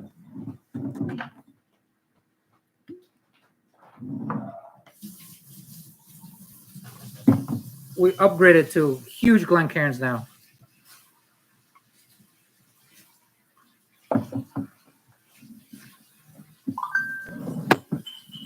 Yo, Alex, I should just use the same Glencairn, man. Like, I don't know. That's all right. In the name of science. Okay.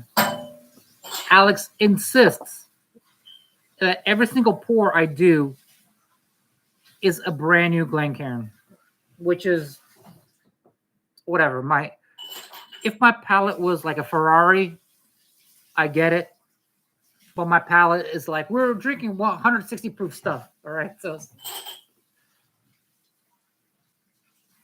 all right. Okay. Here we go.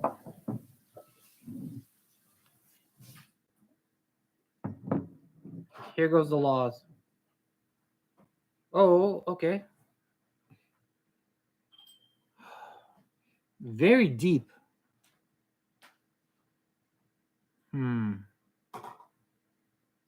Like espresso, vanilla bean.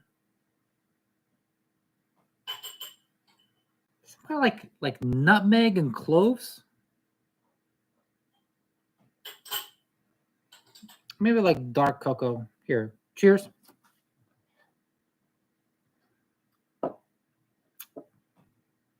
Oh.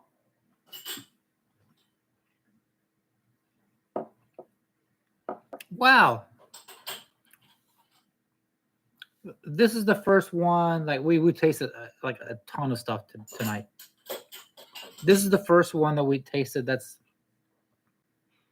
like super nutty, super walnut. Actually, the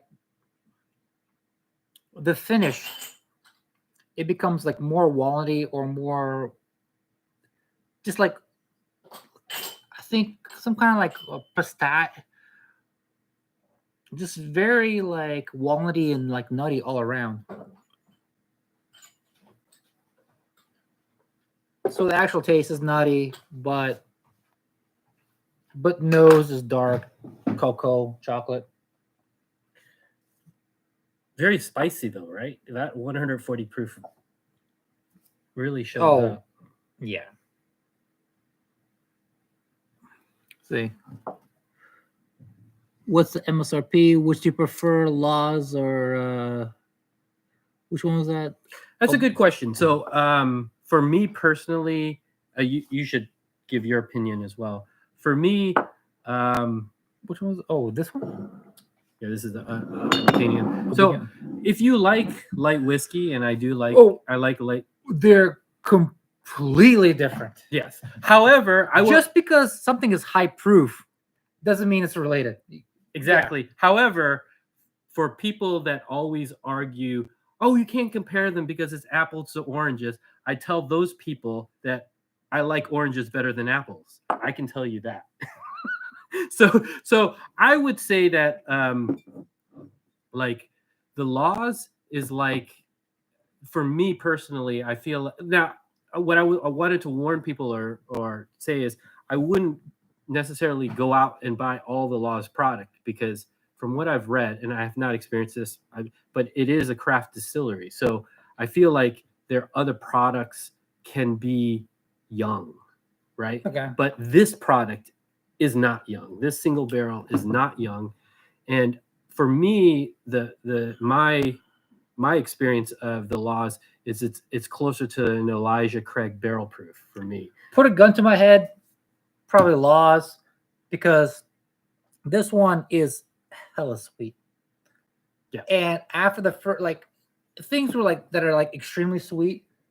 Like you have like a good, it feels really good taste in the beginning. But if you drink something that's like super sweet, I think you get just tired of it. Just like I never get tired of sweet.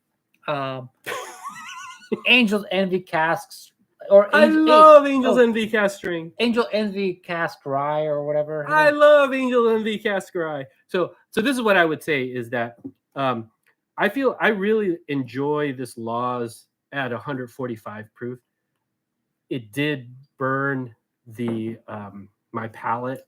So I didn't necessarily like that experience. So then what I did was I proofed it down to 130. And what I felt was that it wasn't better than the best Elijah Craig I've had. And it wasn't, there's been Elijah Craig barrel proofs, private barrels that are worse than it. And so, but I would say I was less impressed with it at 130 proof. So definitely the 140 proof really helped it. Whereas the unobtainium, for someone that just loves sweet whiskey, I actually would say I like the obtainium better, because I proofed this down to 120, and it was still sweet and spicy, and I really like that profile. So yeah, that's my answer to the question. So yeah, this is like pure light whiskey. Yeah. And so I have an experiment. I poured Laws into here, but with water, I proofed it down to like I put like not even a drop, but a good amount of water. So Yeah. let's see how it holds up. Oh, still spicy, still heavy.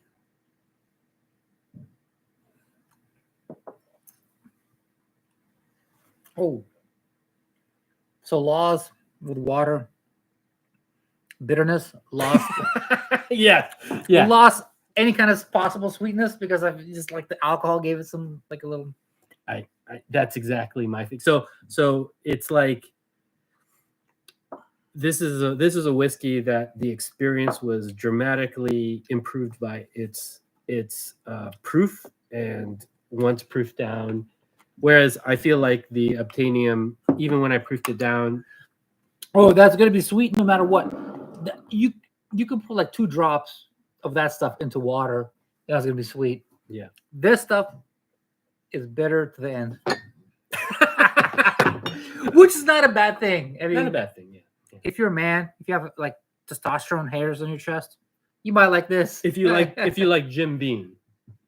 Oh, yeah. So I don't know. Yeah. All right, guys, what's next? Do you want to try something ultra sweet? Yeah, why not? So Oh my god! in the vein of nothing can be too sweet, this is one of probably my the most I've spent was. I'm sorry, I'm not thinking straight anymore, so I can't even remember if it was like 180 or it could have even been $200. But no, it was less than 200. It was less than 200. So let's call it 180. This is Garrison Brothers Ladybird. So It is a I'll be in Texas soon. yeah. And we're gonna go to Garrison Brothers. Yeah. This is a Texas straight bourbon whiskey infused, so not in a honey barrel. They literally added honey and finished in cognac casks. Do you remember when you came over to my house and I the Garrison Brothers, the only Garrison Brothers that I do have? Yeah. Well, it was a well, single barrel. Yeah, but what do you think of what do you think about like the single barrel, but it was like the high proof one? Yeah, I liked it. I have to say. In fact, the only reason why I was willing to spend, more than $100 on this is specifically because I was at your place and you offered me that sample of Garrison Brothers single barrel. And so then what I had to decide in spending more than $100 is whether I get this, which let's call it 175, or the Balmoria, which everybody loves, and that was like $200. I was only get one of them, and then I thought to myself, which one do you think is sweeter? And obviously, something you put honey in Directly has got to be sweeter. And then on top of that, if you add honey to something, and especially when you finish it in a cognac cask, that proof just plummets, right? And I felt like the 114 proof, to have something that's 114 proof after you've added the honey, that's got to be pretty good, right? I mean, it can't be bad. Music Likes, that's a great bottle, but have you had it? Do you have Garrison Brothers Cowboy? I believe that's hazmat. Nope. I did ask for it at Binny's, and they did not have it. I think I saw a total wine. Looks like it's always very expensive, right? Yeah. So yes, I'm going to Texas soon. We're definitely going to go to Garrison Brothers with my buddy Brad. I don't know. I really hope that. I mean, it's not such a big brand that like they wouldn't have like the good shit. You would expect that a small brand like this, you go there and then they're gonna have like all the whatever. So I might live stream. I might like put out a video or whatever. I want to try all of Garrison Brothers because like the shit that I have. The only reason I would never spend like $200 or however much I spent on Garrison Brothers. The only reason why I got into it was the Party Source has like this like a famous liquor store. They have this like new tasting room, and they have a menu that's $1, and they have like all their Party Source picks like half an ounce is $1. Yeah. And I was just like, I kept seeing that bottle. I was like, still $180 bottle. Like, I'll pay $1 just to taste it, just to see. Yeah. And I tasted it like, oh wow, oh wow, okay. Yeah. So Jay Weiser says, go to Still Austin. Do you think you're gonna make it to Still Austin? I think you should go to Still Austin. Yeah. So I have a funny story about Still Austin. I was at the Binnies at Lincoln Park, and they actually had the master distiller come out to Still Austin to promote their Still Austin single barrel, and they had a free tasting of the single barrel Still Austin, their cask strength Still Austin, and then a third one I didn't try. I think maybe it was their rye, right? And so, I was I definitely want to try it. I heard good things about Still Austin. Now, like I said, Still Austin is a younger company, so to me, I had a little bit reservations in paying a lot of money for yes, Nancy Fraley. Yeah, she's the best blender in the state. So it's got to be decent, right? So anyways, they're pouring me the sample, the person, they're not the master distiller, but he was standing right there and he was talking to me, and he was, we were just chit-chatting, and he was like, well, what do you like in a bourbon? What are you going for? Or something, what's your palate? I can't remember what the question, but it was something along those lines. And without thinking, I said what I always say, right? And what is that? Nothing can be too sweet. And literally I saw the expression on his face like change. And I was like, oh, I said the wrong thing. This is not a sweet bourbon. And and I felt so embarrassed, and I was like, oh God. And so I tried it, and I really like Still Austin. Like I think it's a decent bourbon, but my palate is nothing can be too sweet. And I feel like, do you have any Still Austins here? I don't. Oh. And because when I tasted it, I was like, this cask strength is solid. It's like, I would drink it any day of the night, but it's just not sweet. And I think it's just not old enough to be sweet. And I think Nancy Fraley is a genius, and I think she can blend probably better than anyone that, she's probably the best blender in the world, but she can only work with what she has. And if the distillate's not sweet, or if the bourbon's not sweet, then she can only make the best that she can with it. And so I've been angsting over Still Austin. Like at Total Wine, I think their cask strength was going for $50, which I think is a great deal for a cask strength. So I think at some point I will pick up a Still Austin, but I just know that it's not going to be the sweetest bourbon, so it's just not going to be my favorite. So it's almost kind of like lower on my priority list, because it's like, you're always trying to go for the best thing ever. And if you already know it's not going to be a sweet bourbon, then I already know it's not going to be my favorite. Now, for people that are not purists, if Still Austin came with a port cask finish, I would probably pay $100 for it. Okay. So, all right. So here, you want to try this, or you have just a couple comments? You want to say something? No, it's okay. I want to say one. It's not so sweet. You're right. It's favorite Texas whiskey. My favorite Texas whiskey. Yeah. And you know what? I totally respect people that don't like sweet, and people that think things can be too sweet. I'm just a sweet tooth. Like I was the kid that every time we go to the restaurant, I was the kid that would take sugar packets and just eat the sugar packets. That's just me. I'm surprised you don't have diabetes.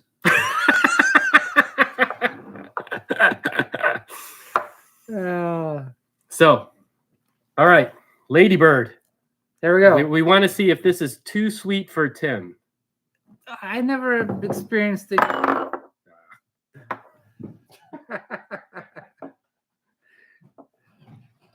I never tasted anything like too. Not that I remember. Nothing too sweet. But here's the thing. For me, it's like nothing too sweet to sample, but there are things that too sweet that I wouldn't drink. Yeah. Like on a daily basis, or like I wouldn't reach for. Yeah. Because like, I'll explain my philosophy. Oh, 10 people here. Oh, we keep growing and growing. Here we go. My philosophy is I'm not the average bourbon drinker. I don't have the average bourbon mindset. For me, it's like I drink my favorite shit because I know like bourbon's not good for you. It's toxic, right? So if I gotta like drink bad stuff or like fuck up my body, there's no like everyday daily sippers. No. I'm gonna go for the best that I have. Okay, and otherwise I'm not gonna drink. So that's it. You know. We have a suggestion. You have a suggestion to go check out Iron Root Republic in Texas. Yeah, Mr. Kobe Zoom. The thumbs down to what? What do you think? What do you think the thumbs down is to? Sweet bourbons. My rant about daily sippers. I don't know. Here, cheers. Cheers.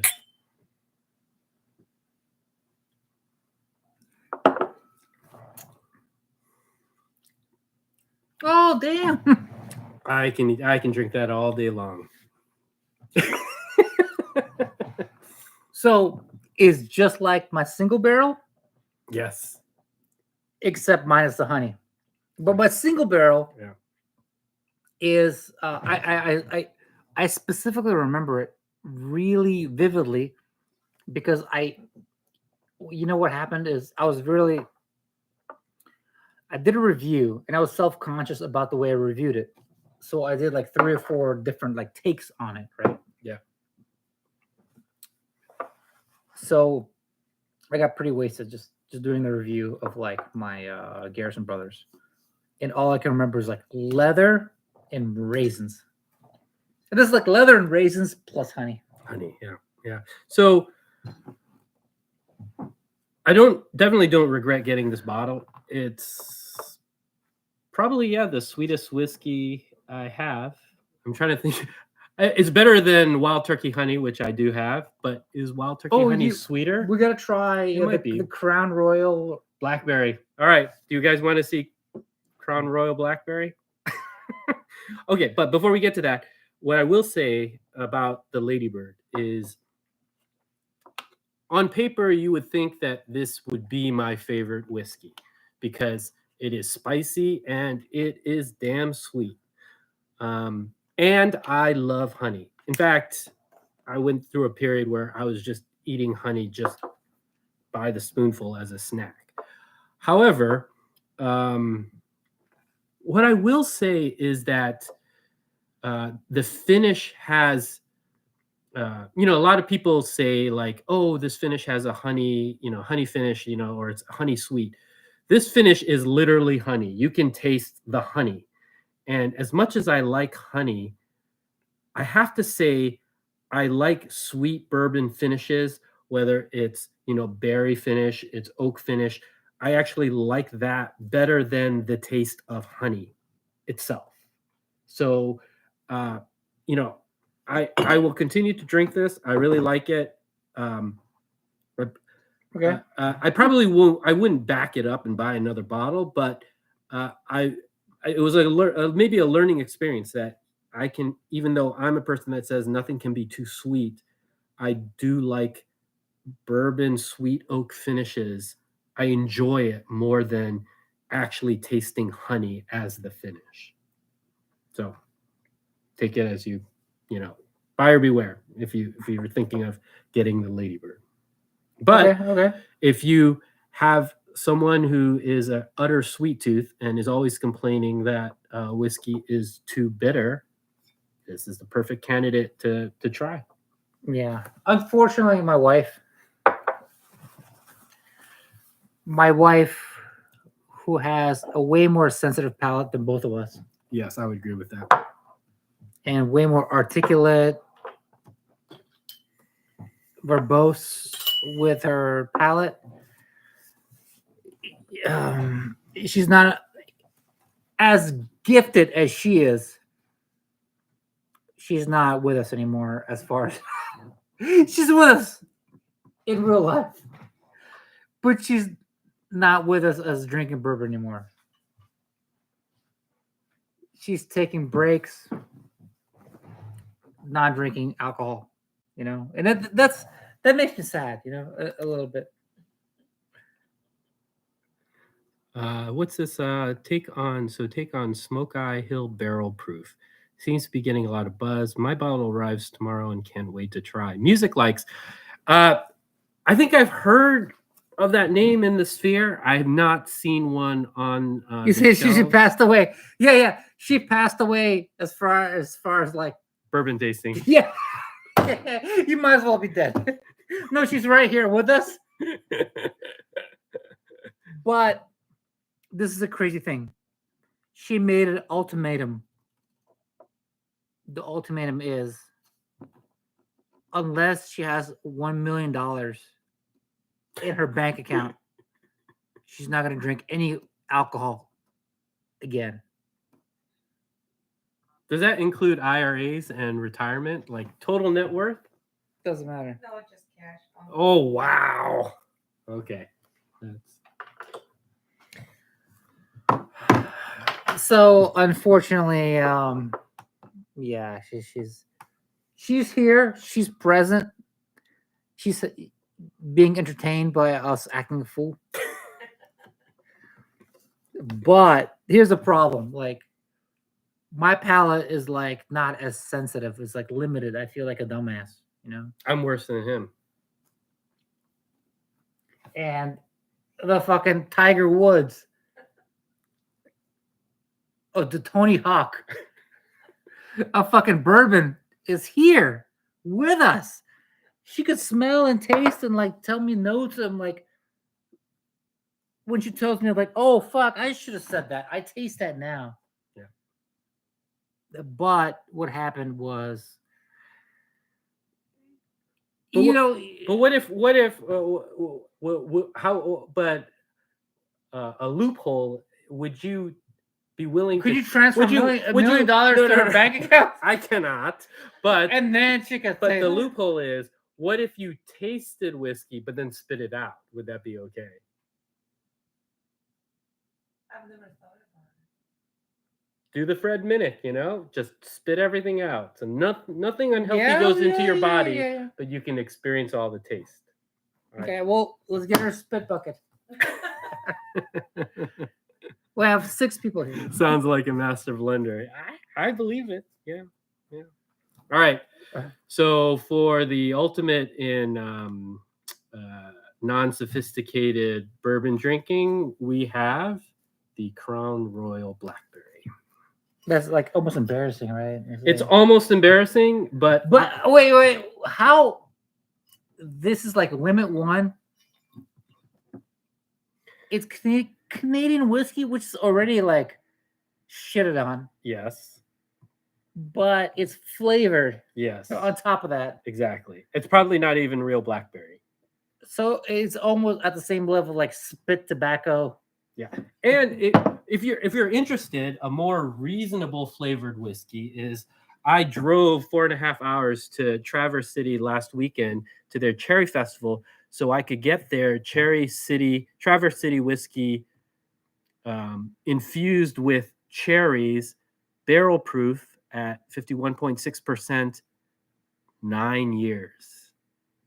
So maybe we try that afterwards and see if you prefer that over the fake Crown Royal Blackberry. Well, there was a moment where the shit was sold out. Yeah, you couldn't get it. It's still sold out in most places, and I've seen it on the shelves for like $35. At Binny's, you can get it for $25, and it's satchel. Well, all the Crown Royals have the bag, but it's limit 1.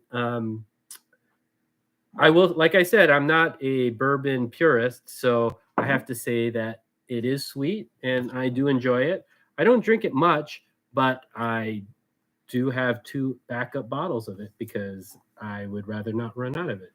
It's limited. I actually think it's so popular that it's going to be a staple. So I don't think I feel like it's more popular than the salted caramel or some of the other crap they have. But so I think it's gonna. I really think it's just going to be a staple. So I don't have to worry about being limited. But I bought 2 backup bottles because in case they decide it's not popular, I want to have it. Buchanan pineapple is interesting. I have not tried Buchanan's pineapple. So I just like a tad. I mean, it's a knock to my reputation to even fucking I'm corrupting Tim. be around this shit.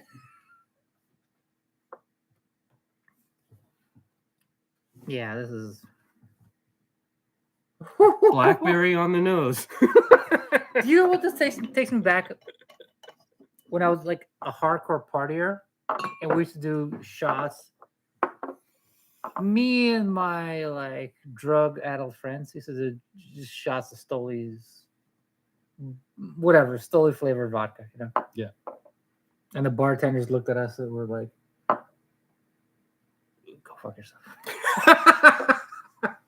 I was like, "Let me get the Stoli, whatever." He's like, "We don't have that. Go fuck." Like, this is a dive bar. I was like, "You have right there. I see it." And he's like, "I'm sorry."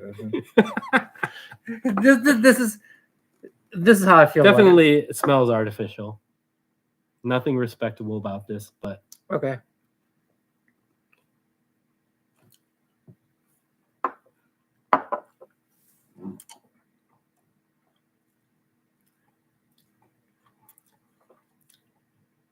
It's dangerous. It's definitely sweeter than Ladybird. Okay, so I take it back. This might be the sweetest thing I own. But this thing is like Artificial sweet. It's not. It doesn't It's taste like so- real blackberry. it's so blackberry degenerate that you're like hitting meth or hitting a crack pipe. Okay, but the question I have, In the question in I a have back for alley, you, you know. which is my important criteria, is: do you like the way it tastes? Yes. Yes. Yes, I do. Fuck.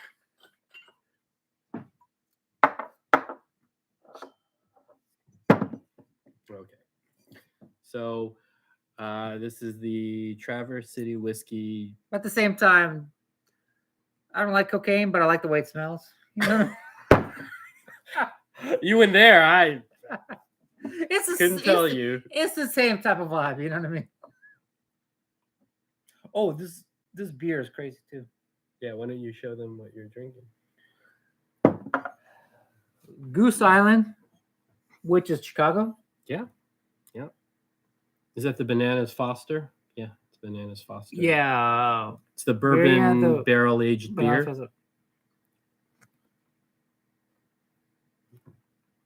It's flavorful. Yeah. Now, this, like, I got on the. I don't know if you guys also got a million ads for Traverse City Cherry Whiskey Festival on Instagram, and I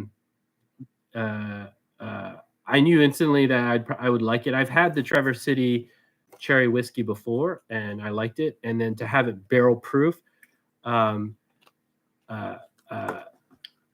saw it one time on the shelf, but it was a little bit too expensive, and I was like, I don't want to pay that much money for it.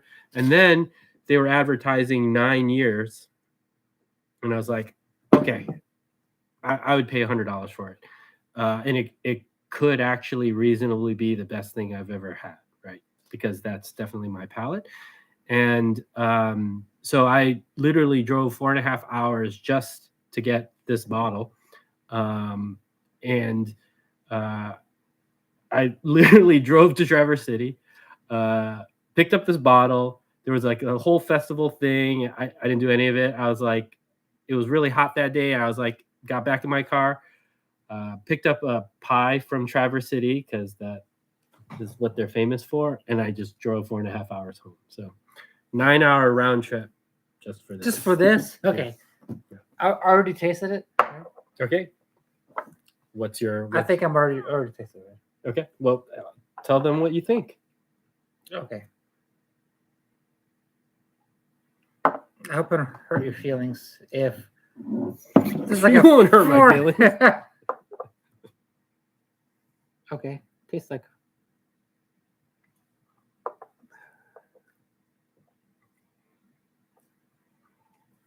very ethanol forward though. Okay.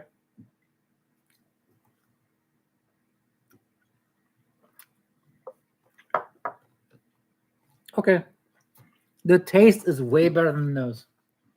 I'll put it that way. Way better than what? The nose. Okay.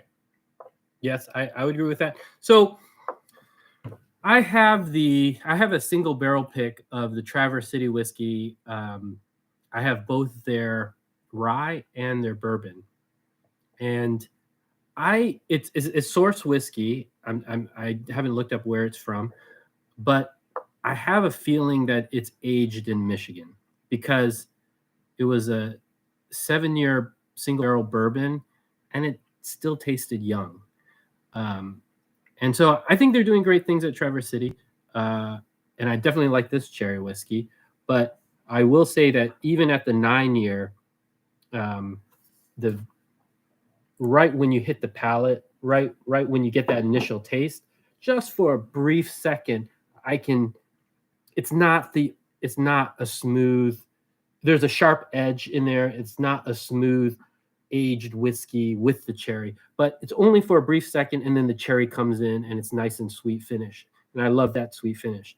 So what I will say is I liked it.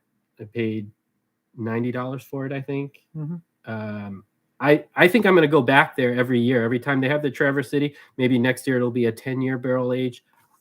It was worth it for me, and I wouldn't pick up a second bottle just because it's going to take me forever to finish this bottle. But I really think I'm going to go back there every year and pick up their barrel aged whiskey. Maybe next year will be 10 year, and then we'll just keep on going.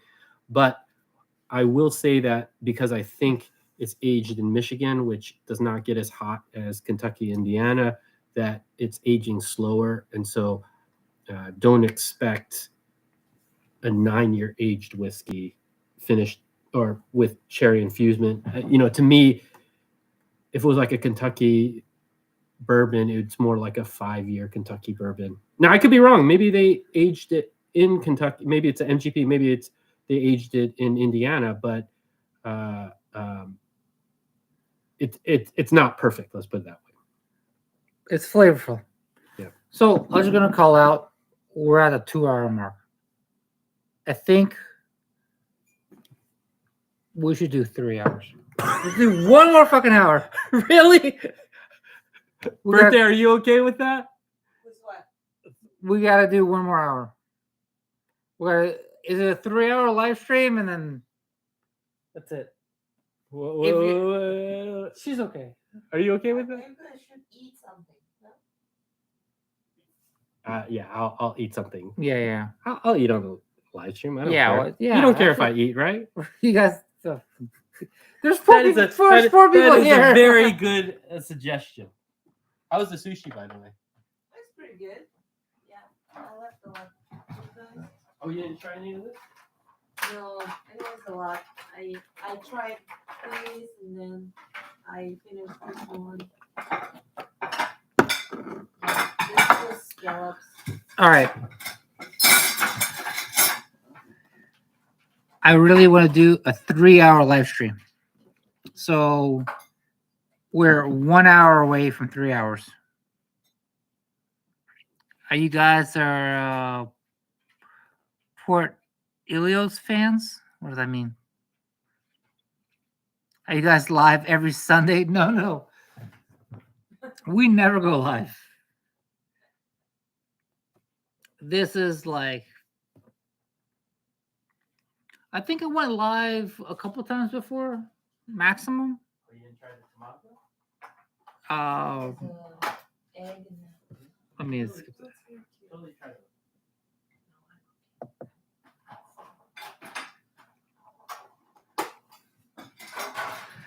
so type in the comments what should we try. And Since I'm eating sushi, maybe we do comparison of two Asian whiskeys. One that I don't necessarily like as much, and one that I like a lot. shit, why not?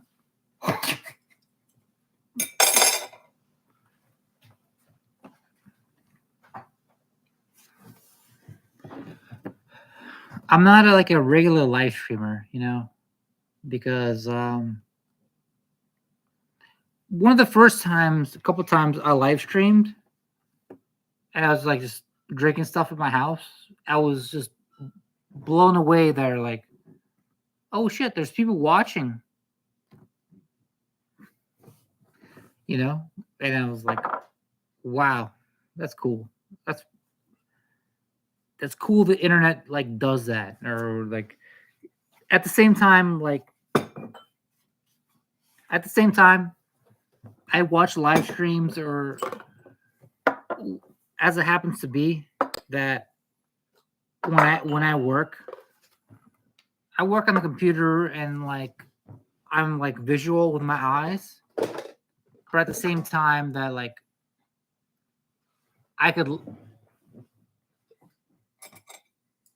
because I could work visually with my eyes, that like with like headphones, if people are like talking about interesting things, I could listen to live streams all day, whatever. Like I could kind of understand it, you know. Mm-hmm.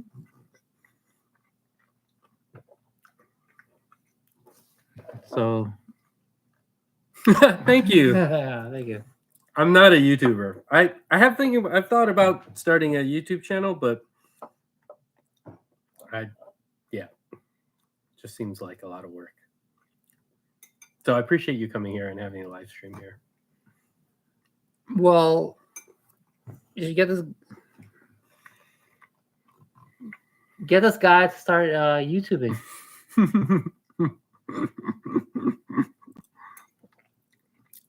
Agree with music's like. Do you like Shine? They tend to be really sweet. Oh no, you guys are great live. Okay. No, you should because like I'm introverted, and like I'm like, you are so Dude, like, I'm more introverted than you are. you think so? Oh, definitely. I work from home 5 days a week. I work from home as well. I hate people. I'm neurotic as the hell. Fair enough. Fair enough. No. Okay, so when you guys see it, the bourbon, like I'll edit like what we like the stuff that was shot when I'm like trying like random like liquors, and like you are so good at like just like talking about your collection, and like you're. Thank you. Thank you. I don't believe you, but thank you. Okay. My personality is disagreeable. Like 100%, like I am like insanely disagreeable. So I don't pay compliments often. And when I say shit, you know what I mean? It's what I feel 100%. It's not like I butter you up or whatever. No. But I 100% feel that you're really good with like with when you just you talking. You talking, it's like really good, you know. I appreciate that. But you're not like stuttering or stammering. I'm like, oh, you're like, I am stammering. No.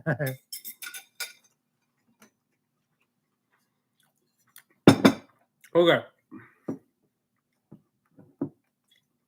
Have you guys tried Nika whiskey from the barrel? And I saw the memes. Saw the memes about it. About what?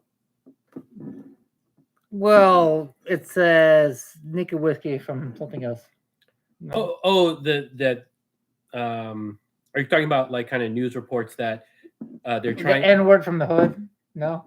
Oh no, I haven't seen that meme. So what I've seen is that there is some controversy over Nika whiskey from the barrel in that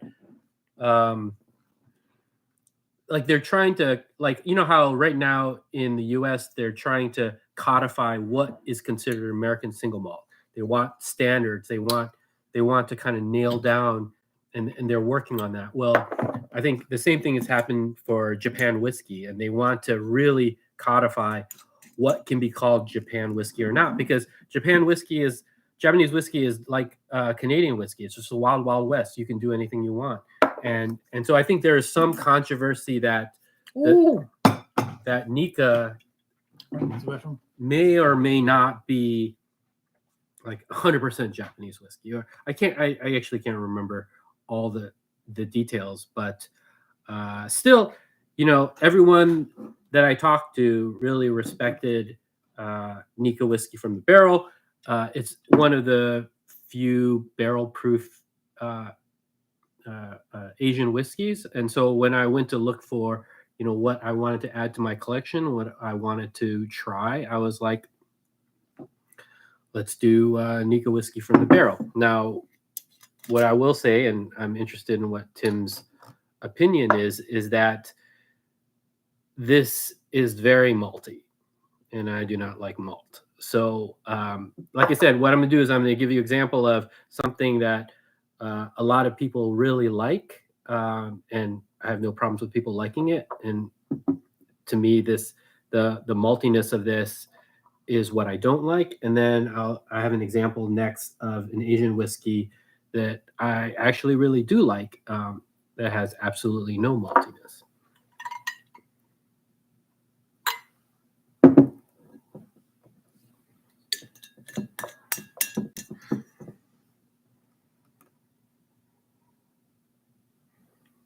I don't know. Actually, the smell on this is not too bad this time.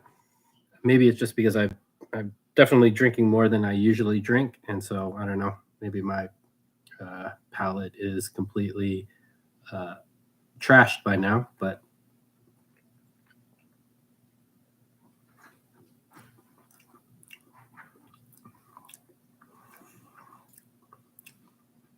yeah, not as much maltiness as I remember. But like I said, I'm not. I don't trust anything that I'm tasting here on in.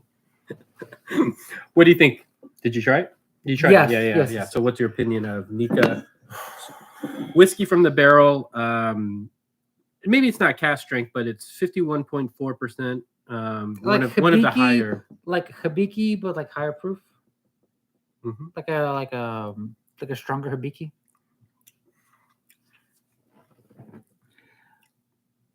I don't taste any malt on this.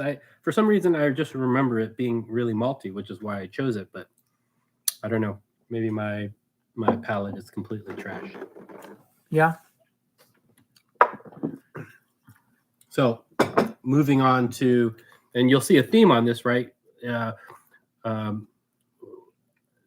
Like we earlier tried a Scotch grain whiskey. Well, this is now Nika.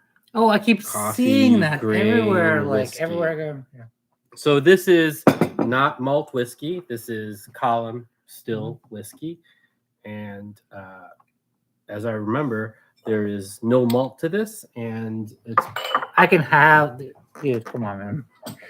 You can pour the same. That's all right. In the name of science.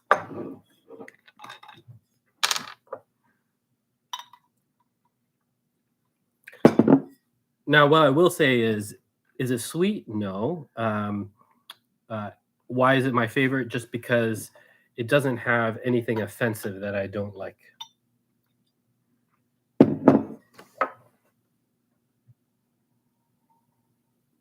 Okay. It's very... I get vanilla.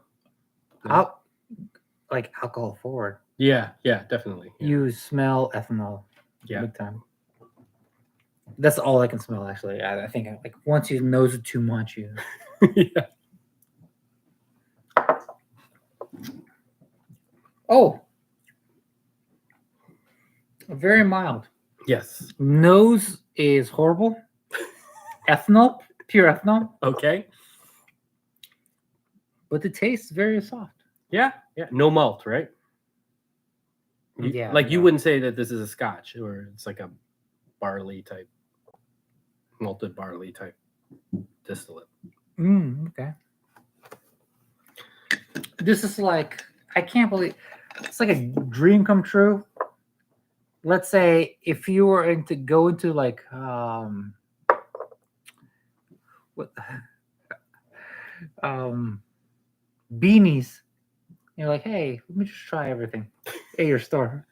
You're like a walking beanies. This is my journey. This is my own, bourbon whiskey journey, and I'm just trying to look for things that I really like. And so, if you don't like Scotch and you want to pick something that is a Japanese whiskey, now they make there. Don't get them mixed up. There's two different Nika whiskeys. I can't remember what the other one was called. The one that's the grain whiskey is the one that I like because it doesn't taste like Scotch. Can we taste this one? Yes, we can. So we're talking about Scotch, and so we got 3 Scotches that, and I think we'll take it in order of ones that I like. And so, like I said, I don't like Scotch because of the maltiness, but then what I've discovered is when you get a Scotch that is cask strength, it does make it taste better. You get a better experience. That proof really covers over the flaws that I don't like about Scotch. And so when I look at Scotch, I tend to like cask strength. I tend to like, when I hear a Scotch YouTuber complain that it is over finished with rum or over finished with port, I'm like, that is my Scotch. I want something that will cover over the malt distillate taste. And so this one, actually, so they have this little scale on all the Kilcolmans where it's a scale from bourbon to sherry, and it looks like it's all the way on the sherry side. So I don't know. To me, that's good. I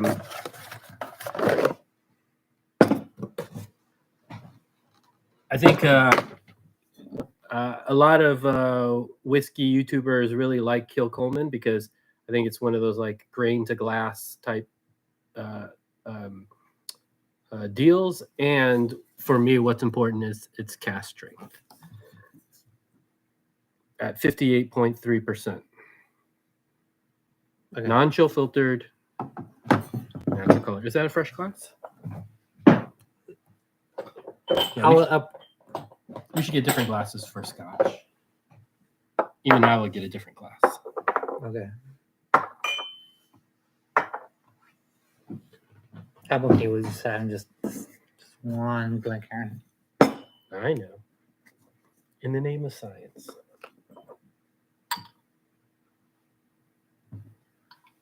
All right.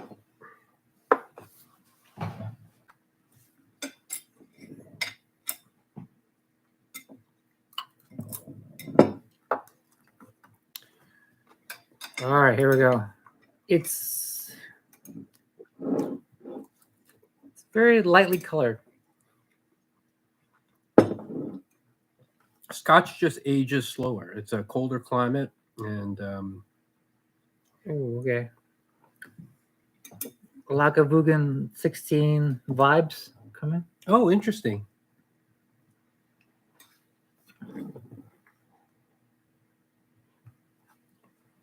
Yeah, on the nose anyway.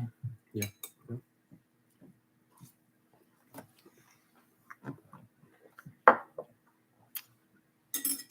Oh, very sweet. Okay.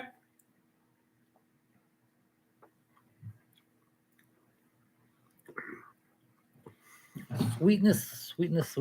Yeah. So what I really think is, since you like Lagavulin 16, you Mhm. should be really looking for, like if Lagavulin has a cast strength special edition. They have a couple every once in a while. They'll release a cast strength, and I think if you like this, you will like that definitely. Yeah, Scott says, "Hey Alex, how about Aberlour Abunda for a cast strength sherry bomb?" So I actually had that. I had the Abunda at a bar, at a pour of it, and all I tasted was the malt. So I think it's a solid Scotch, but I felt like the sherry just couldn't cover up that young malt distillate taste. Um, and like I said, if you're a Scotch lover and you love the taste of malt, more power to you. But every time I kind of get that malty taste, to me, it just tastes like young distillate. I was telling Tim earlier that my theory is, like my own personal palate or theory, is that I really enjoy the taste of the barrel more than the distillate.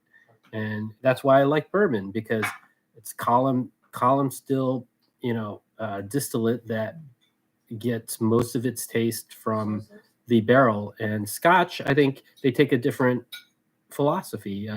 They, like the taste of their distillate, and so they used barrels. And now I do have an objection to people that love Scotch, because I feel like they've convinced an entire country to like the taste of the malt, but then you taste some of the really, long aged scotches that are 16 or 18 years, and all that maltedness is faded out. So it's like they love the malt, but then the most expensive scotches has no malt in it. So go figure, right? So to me, I just don't like the taste of the malt. And I heard a lot of great things about the Aberlour Abunda, but when I tasted it, it was just malt smack in the face. So I had forgotten that this Kilcolman was peated, which I generally don't like. And at the cast strength, I thought it was really great, because I feel like the proof really made the peat less objectionable. It was just more like a smoky thing. It was like, you can never convince me that a Scotch that smells like smelly socks is going to be something that I want to drink.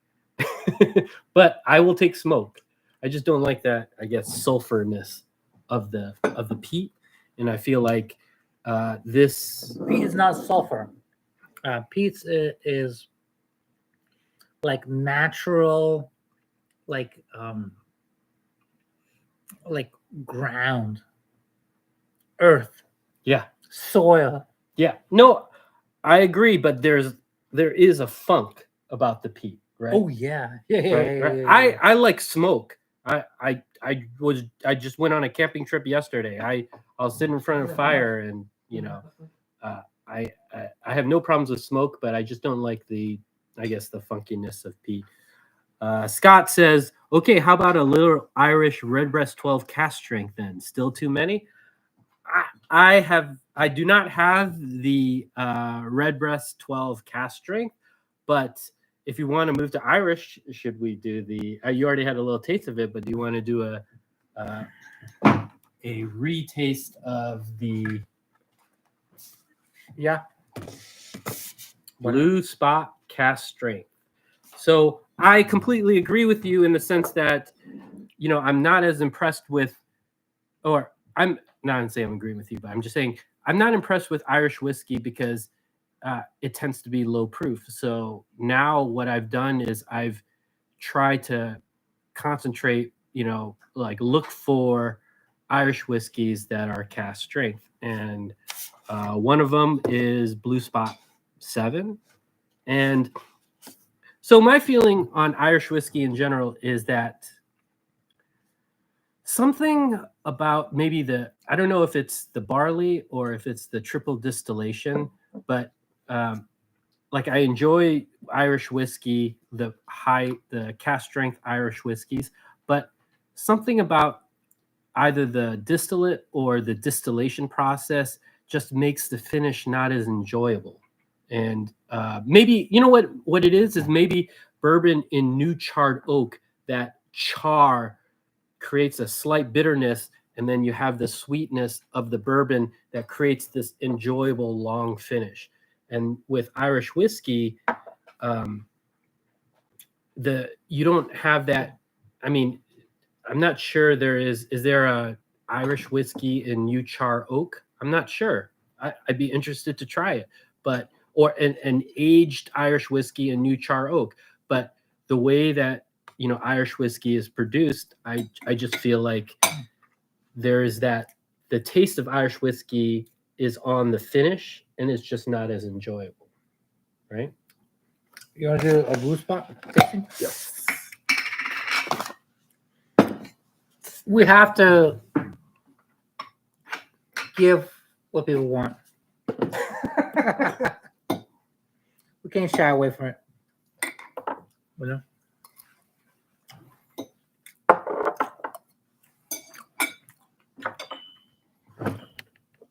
Did my palate a shot. You don't have to give me a new glass every time. This is a whole different liquor, so you have a different whiskey, so you have to.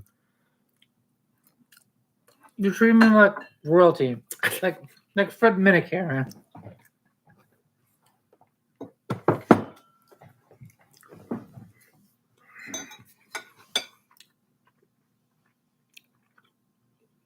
Sorry, I'm terrible at this. Cask strength.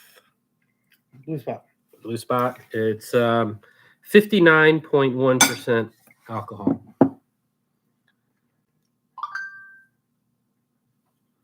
Yep. Yeah, Scott. Thank you. I totally agree with that. Music Like says Glenmorangie can be delicious, not peated typically, and I try to like Glenmorangie. Like everything about their marketing was about my wheelhouse because it's supposed to be really sweet, and it is sweet.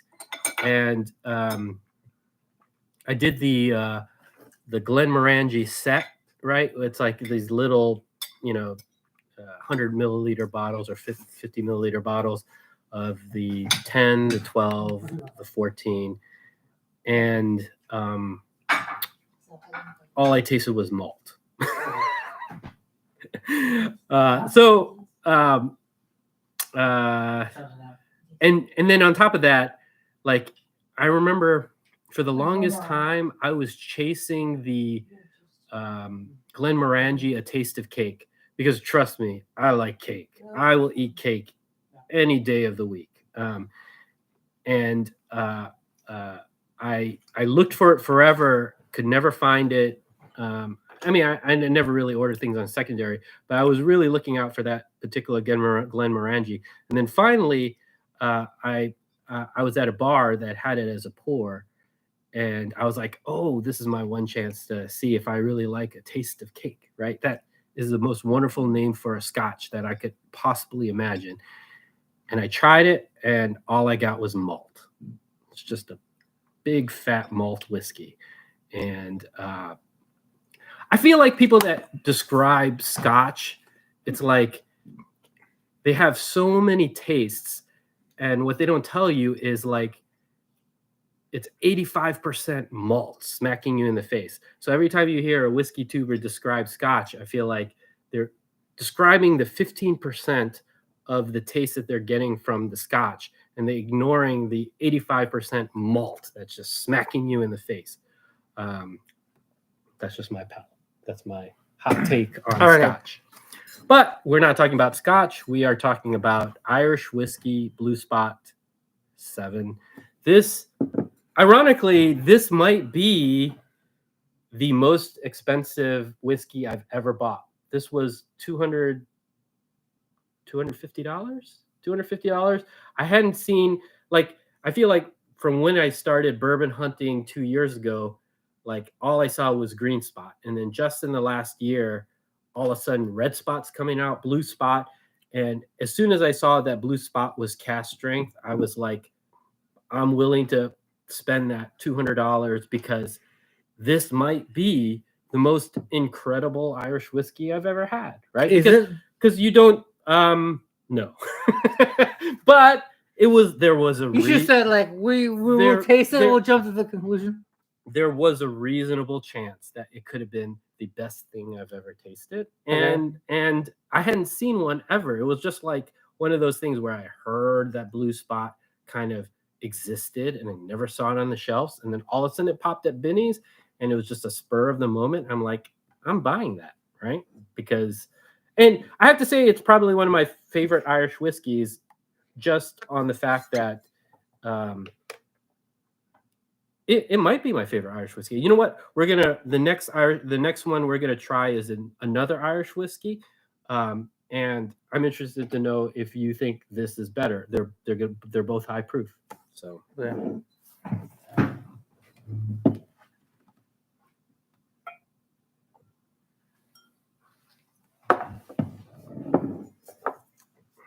A tiny bit of this.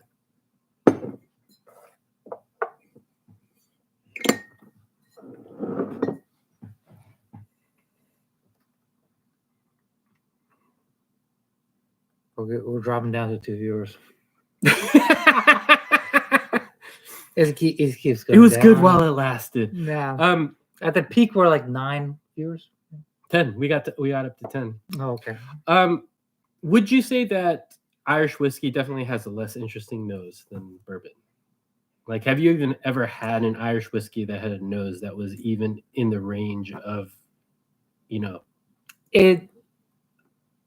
Irish whiskey tastes like the nose distillate. Fair enough. It's not as fruity and amazing and like caramel, but Irish whiskey is like, yeah, it's distillate. Want to try?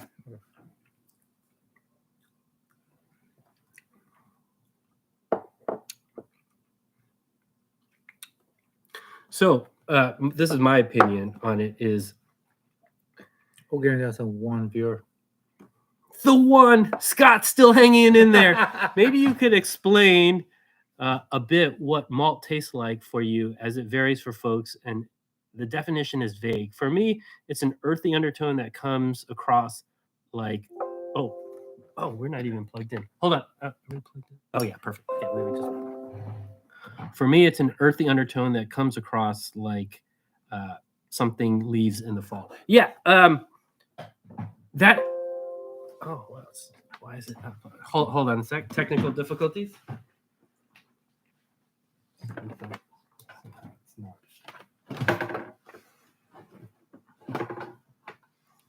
Yeah, it is plugged in. We're getting low power from the laptop. I think what happened was it wasn't plugged in earlier, and so then the battery is dead, and so we'll see if it can charge at a faster rate that it's draining the laptop. So if we cut off immediately, you'll know that basically the laptop ran out of batteries because I was an idiot and I had it plugged in, but it wasn't actually pushed all the way in.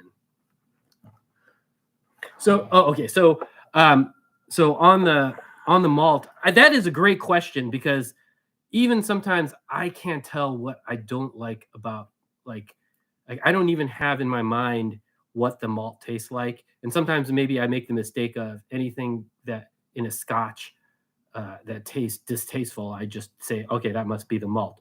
But what I would say is, at best, like the best taste of malt, which I still don't like, is kind of a plum raisin that I can see how people interpret that as a fruit and they like it. But for me, I, and I love raisins and I love plums, but for some reason, when I get that taste, it's not good. And then at worst, it's when it's paired kind of like with the peaty stuff where it starts to go like like your earth. Like I don't like the taste of dirt. I maybe some people do, and I'm sure there's a lot of complexity in dirt, but in the end of the day, Earthworms. I do not like the taste of dirt. And I don't like the taste of smelly socks. So anything that goes kind of like that sulfury, that or I don't know, that angle also, you know, to me it's just a flaw. Yeah. So anyways, getting back to this blue spot, what I will say is I think the cast strength of this Irish whiskey has a beautiful start. It has everything. Like if you're the type of person that likes wheat whiskey, I would say, where you kind of have a nose that's fruity and a very clean taste that kind of like you know, with the higher proof, kind of has that experience. I feel like this blue spot is just as good as any high proof bourbon. But then, as I mentioned before, the finish just is not as enjoyable. It just drops off. It doesn't last, and it's not even it just doesn't last. It's just not impressive. It's not as good. So, what do you think about the blue spot?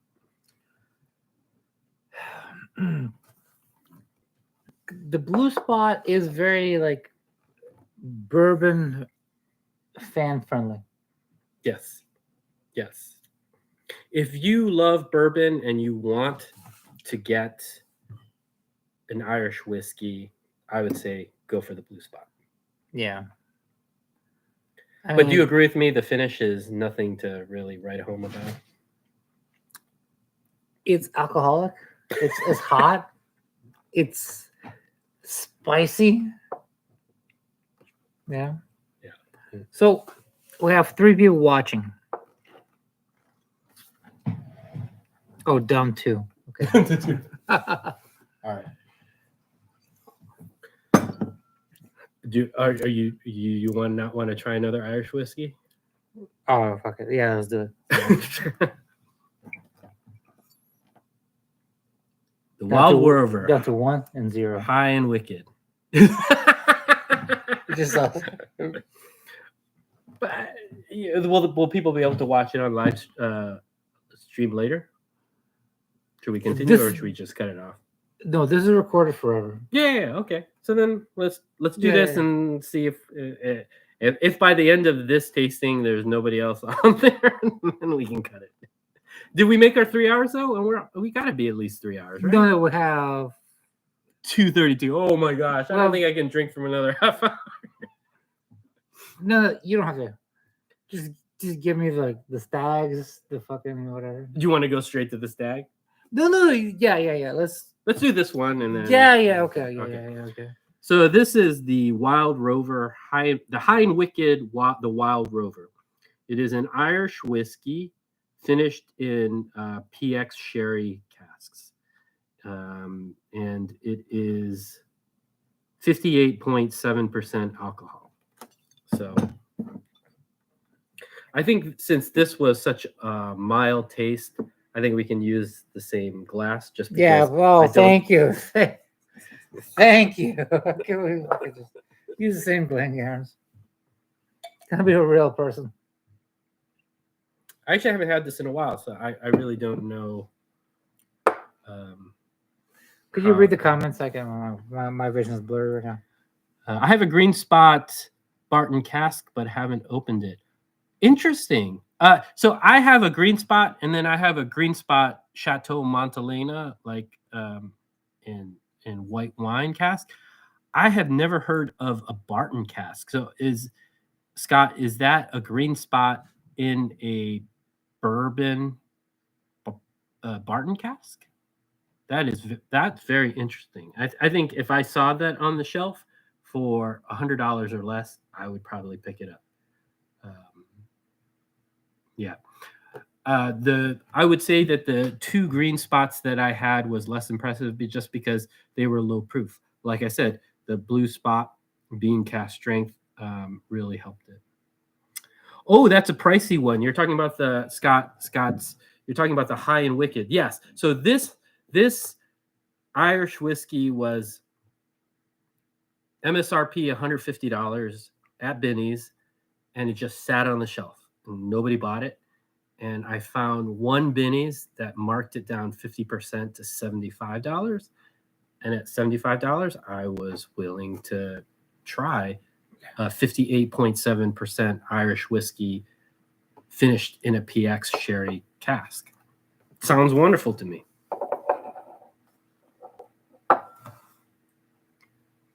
Let's check it out.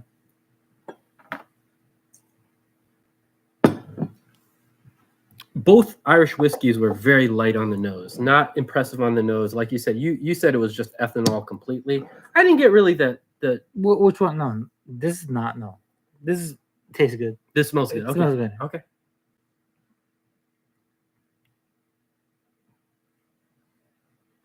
Better than Quail's Gate from the reviews and cheaper too. Good. Yeah. So what I will warn people is that High and Wicked has a bunch of finished Irish whiskeys that are 100 proof, and I did not buy any of those. And this is one of the High and Wickeds that were, like above, like high, was high proof, so I was willing to buy it. I'm not that inclined to take a risk on something that's low proof. Okay. Let's try it.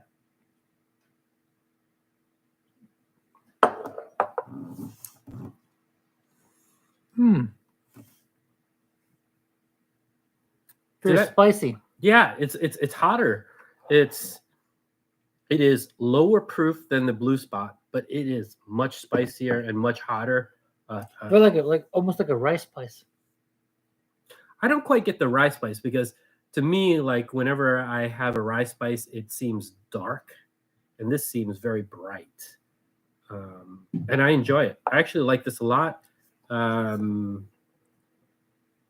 think I like the sherry cask finish. I would say right now, I hadn't decided until now, but I think I like the High and Wicked better than the Blue Spot 7. It's fucking delicious. I'm gonna take a photo of this because I want it. I'll send you home with a sample so you can continue to taste it. Wow. It has a sweet finish, not the most impressive finish though. Like I said, it's like I feel like Irish whiskey kind of lacks in that. Yeah, really You like it? No, yeah, it's really good. It's really good. Our palate's so blown that yeah. I'm pretty drunk right now. I'm fucked up.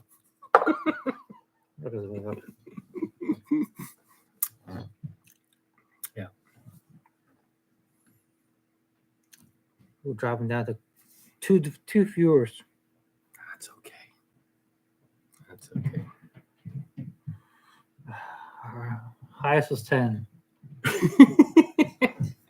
But now it's...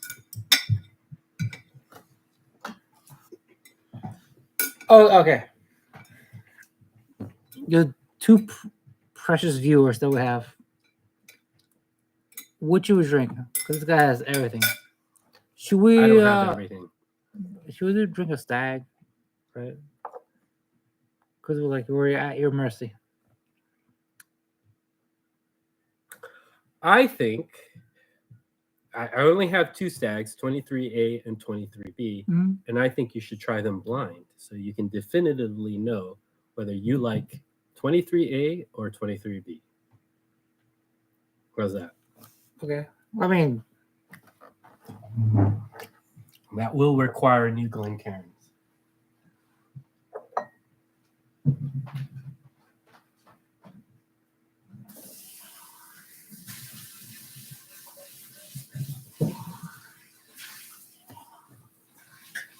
A thumbs up.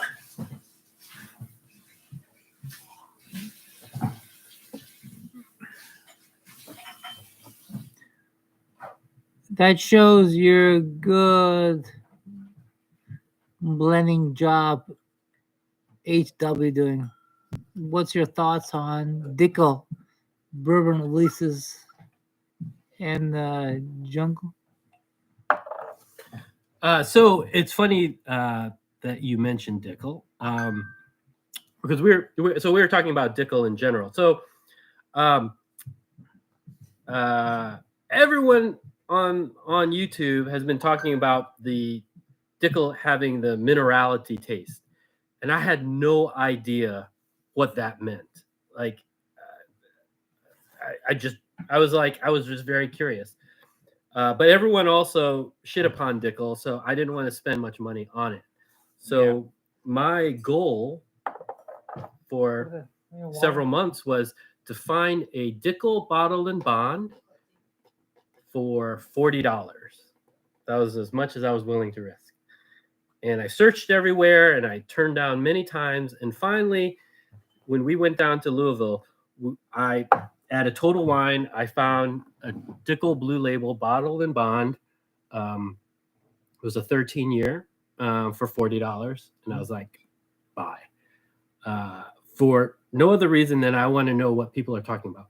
What does minerality taste like? Because I think Bruzel talked about it tasting like grape Flintstones. It did not taste like grape Flintstones to me. But what it did taste like was, I did not like the Dickel bottled and bond. To me, it was just not sweet enough for me to like it. And for me, I think what people talk about minerality, to me, was actually just a saltier finish. There was a savory aspect to the finish for Dickel bourbon. And if that